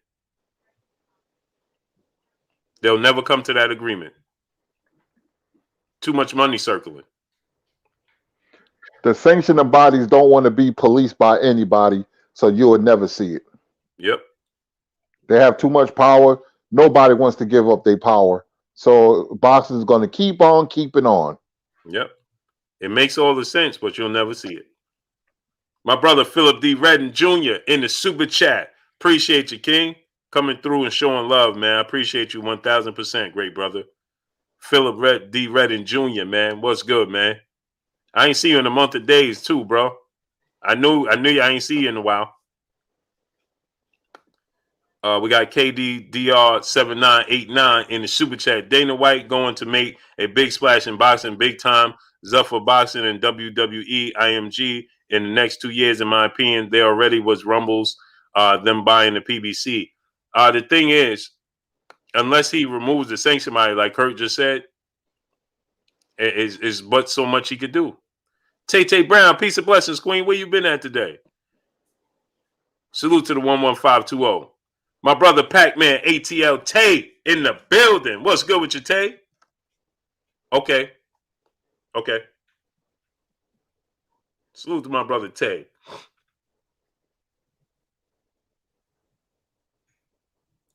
Oh, we got some good news, Kurt. We got the brother Tay Jones is back in action April 10th, man. Oh, that's great news, great brother. April 10th? April 10th. He back in the ring. Salute to my brother. Yes, sir. My brother Tay, man, back in the ring. Tay, give me that info, bro. So I definitely want to come support you, bro. Got to get that info, bro. And we got to get you on the show. Absolutely. Yes, sir. We got to get you on the show, bro. And we got to get that info so we can support you. My brother Tay back in action, bro. Man, you just made me excited, bro. That just made me super excited. The little things, right? I mean, it's huge, but we'll get him on the show for sure. Yeah, we're gonna get you on the show, Tay. We gotta bring you on the show, bro. Oh man, you just made me excited, bro. I know you super excited, but you just made me even more excited. My brother Tay back in action April 10th. Money was in action, Kirk, this weekend. Oh, I didn't know he fought. What was the results? He got the win. Okay. I believe it was unanimous decision victory. Okay. Yeah, he got the win. Big Money Powell the third. He said that his next fight is gonna be televised. Oh, that's great. I got to call him, man. I ain't speak to him in a while. Yeah, I speak to him in the chat. We're in a chat group, so I speak to him every now and then. But I wanted to make it, and my son was like, "Man, Dad, I was supposed to take him to the fight, man. And I forgot, Kurt. Unbelievable.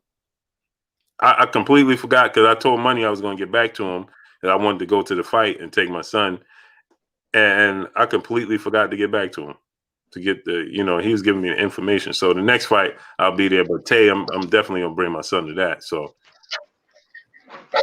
oh man, that's great news, bro. April 10th, I'm booking my ATL fight. This is gonna be in the A, right, Tay? I think he says it's gonna be. Yeah, he says it's gonna be in May in Atlanta. I'll be down there. Or April 10th. I'm booking my flight for. So I'll be down there on the 7th. Atlanta is a good place to have a fight, man. I mean, when Tank fought Gamboa, I mean, it was lit in the arena, man. You know, a couple of friends went. That I would tackle that market in Atlanta. Yeah, that's a fact. It's an underrated market. I don't know why.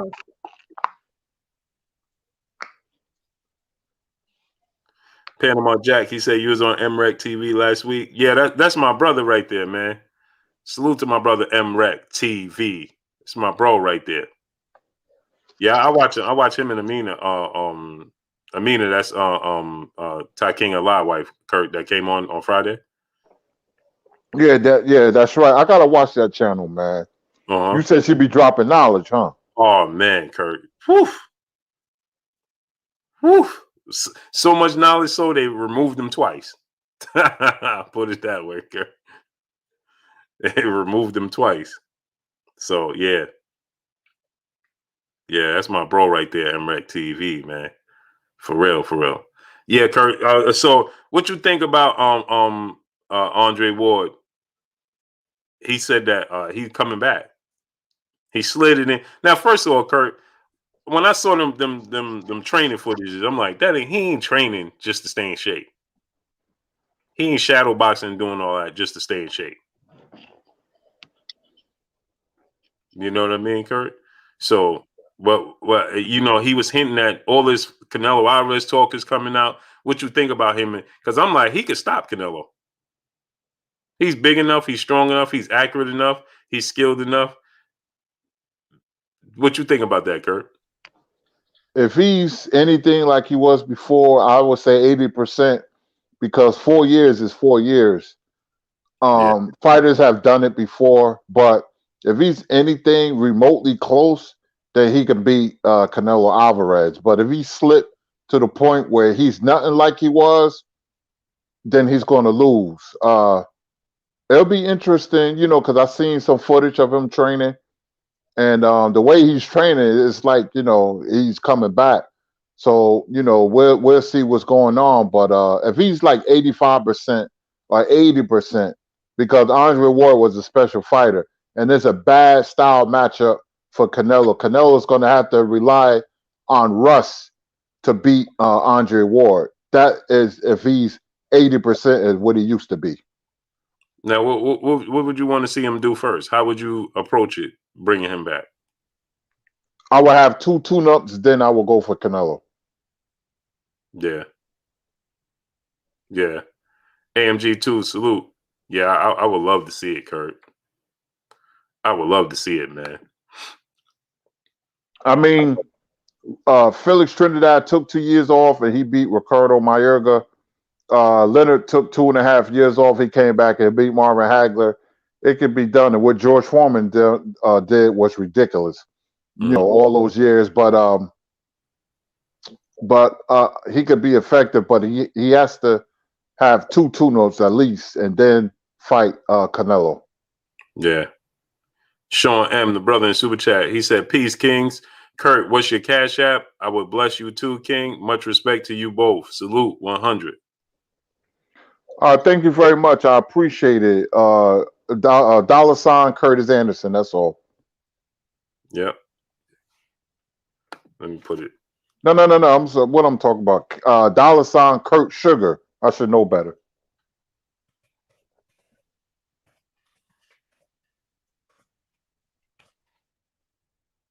As many times my son be like, Dad, what are you doing? You doing your show? I said, nah, son, I'm finished. I know what you're going to ask. What are you watching on TV? And they'll be like, watching the college basketball game. I'm calling it low, Dad. Can you send me something? I'm like, okay. I knew that was coming. I knew that was. Yep. My brother, Money Brown TV in the building. What's good, Money? Go subscribe to Money Brown TV. Money dropped the link to your channel, man. He said Ward only needs 1 tune-up. Jay Lynn, peace of blessings, Queen. Look, Kurt, you see Jay Lynn? She's strolling here later and later and later and later. And later and later and later. Yeah. It's getting later and later and later. You understand? Joe Brown, what's good with you, King? He said, salute to you, Blue. And Kurt, some real ones. Salute to you, bro. Salute. You the real one, bro. Salute to you, man. I love the chat, man. Love them. Mm-hmm. They Spirit of tough. Justice. She's Spirit of Justice. She said, thanks for recommending that Foreman documentary. How you like it? Did you like it? Did you like it? Because I love that, Kurt. That Foreman documentary, Kurt, man. Yeah, you put me on the blue. I didn't even know he had one, man. I loved it too. I love boxing documentaries, man, and it was great, man. It really was. Yeah, it was, man. Salute to the General 78 Sports TV in the building, in the super chat. Go subscribe to the General 78 Sports TV. He says, salute Blue and Kurt. Much love to the chat. Salute to the General. Brigadier, that means general in Jamaica. Brigadier 78. Peace. And Yes. I appreciate the cash app. Thank you very much. I love talking to the chat, man. And like I said, I say it every day because it's a blessing. I love sharing knowledge with you guys, man. Yeah. OMC see well, he said, what's the Foreman doc? It's on It's on YouTube. Oh, it's on YouTube. Yeah. Kurt said he saw it on you. I watched it on what did I say? Well, Amazon Prime or I think you said Prime. Prime. Yeah, I watched it on Prime, but Kurt watched it on YouTube. I Man. also saw the Biggie documentary today. They premiered it. Oh, Kurt, I'm glad you just reminded me. I completely forgot about it. Oh man, my diet gonna start tomorrow, man. Fantastic. My diet gonna have to start tomorrow because I'm gonna get me some ice cream for this.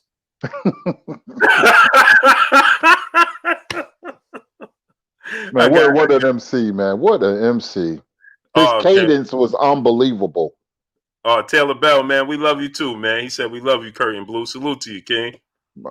Love you. Love the chat, man. Love each and every one of you, man. Because you guys are smart and you guys stand on your square. Facts. We go back and forth, man. That's what we love. Trill Will 07, salute. Yeah, man, my diet gonna start tomorrow, man. Sean M, my brother in the super chat. Yeah, no way I'm gonna watch that. No way, I just ain't gonna be able to do it. Sean M, my brother in the super chat. He said, "Just send it to you, brother. I figure I'll get it back when we bet. LOL, you deserve it." Oh, I got some news I want to share with you and on the chat, Blue. Okay, go ahead, Kurt. Junior Truth, good brother, my brother, Junior Truth, has a magazine, digital magazine. And he asked me, has there ever been any black boxing magazines? And there was a couple, but it didn't quite get off the ground. Usually it's like in black newspapers back in the day. I'm going to be featured in the magazine. I'm going to have a segment in the magazine when I'm going to break down the fantasy fight and scrapbook boxing videos is going to be in the magazine. So stay tuned for more details in the very near future. Oh man, that's gonna be great, man. That's great news, bro. That's great news. Yeah, we gotta help each other, man. We're a community.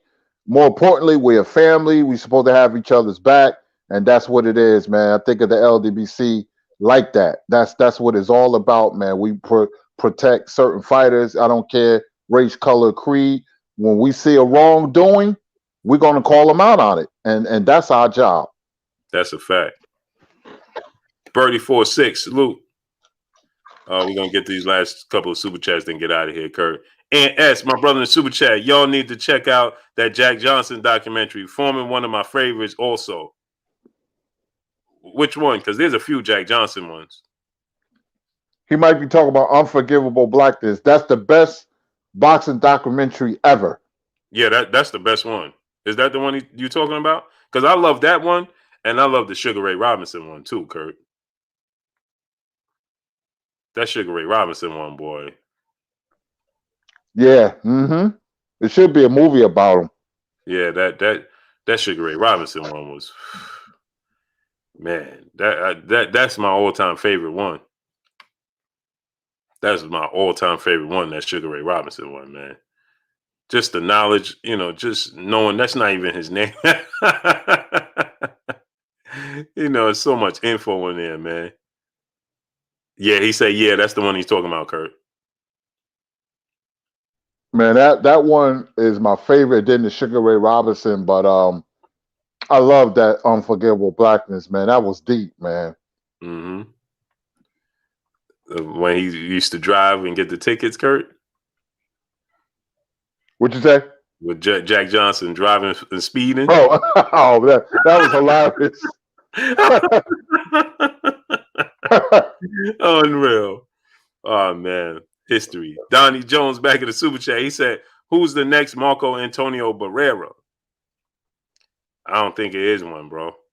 You just answered it, Blue. Yeah, it ain't one. Man, those dudes fought. They fought each other, bro. They fought everybody, man. They fought multiple times. He fought Morales, Juan Manuel Marquez. He fought Prince Nassim Hamed. He fought Pacquiao. It's not happening no more. It's not happening no more, man. It's just not there, man. Unfortunately.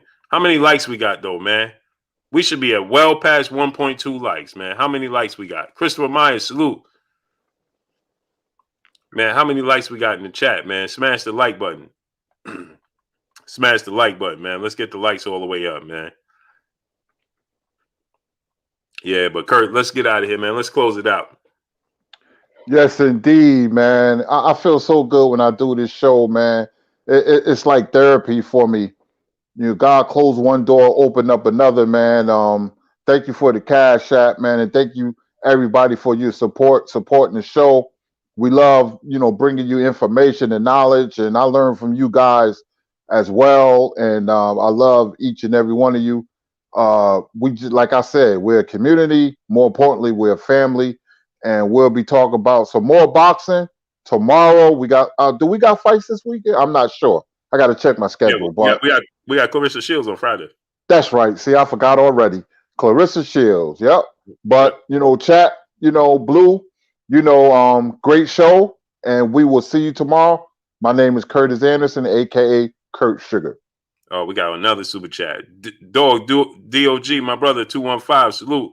He said, in terms of my brother Buddy BA, salute in the super chat. He said, in terms of hit and not get hit, like the actual definition of boxing, asks Kurt if he feels Mayweather the GOAT. Never mind, he wasn't exciting or for skill.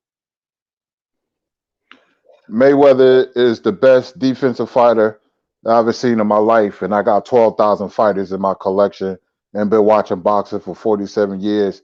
And not only he's the best defensive fighter, but I'm about to say might surprise people, and Emmanuel Stewart said it, and I agree with him. He's the smartest fighter ever. He's the smartest. He's the smartest. I've never seen a fighter that could neutralize his opponent like Floyd Mayweather. What he did to Juan Manuel Marquez after 2 years layoff, and what he did to Manny Pacquiao. Manny Pacquiao had a loaded gun and only shot twice. He couldn't let his hands go because Mayweather, he masters distance. It's just something about Mayweather, man. Special fighter, brilliant fighter, best defensive fighter I've ever seen in my life. Yeah, I agree, man. He was special, man. That dude, Floyd Mayweather was special, man. He would have been even more special if he didn't have the hand injuries, Kurt. It took away his excitement. Mm-hmm. Y'all don't even understand. If Floyd Mayweather hands, if he never had them hand injuries, whew, man, oh man. Sir Dante Fox, my brother in the super chat, he said, "What up, Blue and Kurt? Peace and blessings to you from Detroit. Salute to D-Town." He said, "Do y'all think Valdez is going to duck Shakur Stevenson?" It's sounding that way already. I hope not. I just don't want him to get the Teofimo itis where he becomes a diva because he's come off a big victory. I want him to fight Shakur. So I'm gonna wait. I'm gonna give him the benefit. It sounds biscuits like, but I want to see what happens. Yeah. Marvin Rollins Jr., I the Tiger, salute. Hey, Kurt, Money said, come on my show tonight and talk about this. Who said what? Money, he talking about when you talking about Floyd Mayweather's defense. He said, come on this show tonight and talk about it. Absolutely. Real quick, we're gonna go. I knew about Sugar Ray Leonard before the Olympics when Aaron Pryor used to spend summer vacations in the Leonard's household, and because my uncle lived like 10 miles from Palmer Park, Maryland, he told my father, "We got a special boy down here. His name is Raymond Leonard." That was Sugar Ray Leonard, and I knew about Floyd Mayweather called Tomorrow Champions. It was a boxing magazine. He used to go to the gyms around the United States and beat the hell out of everybody. So he had a reputation.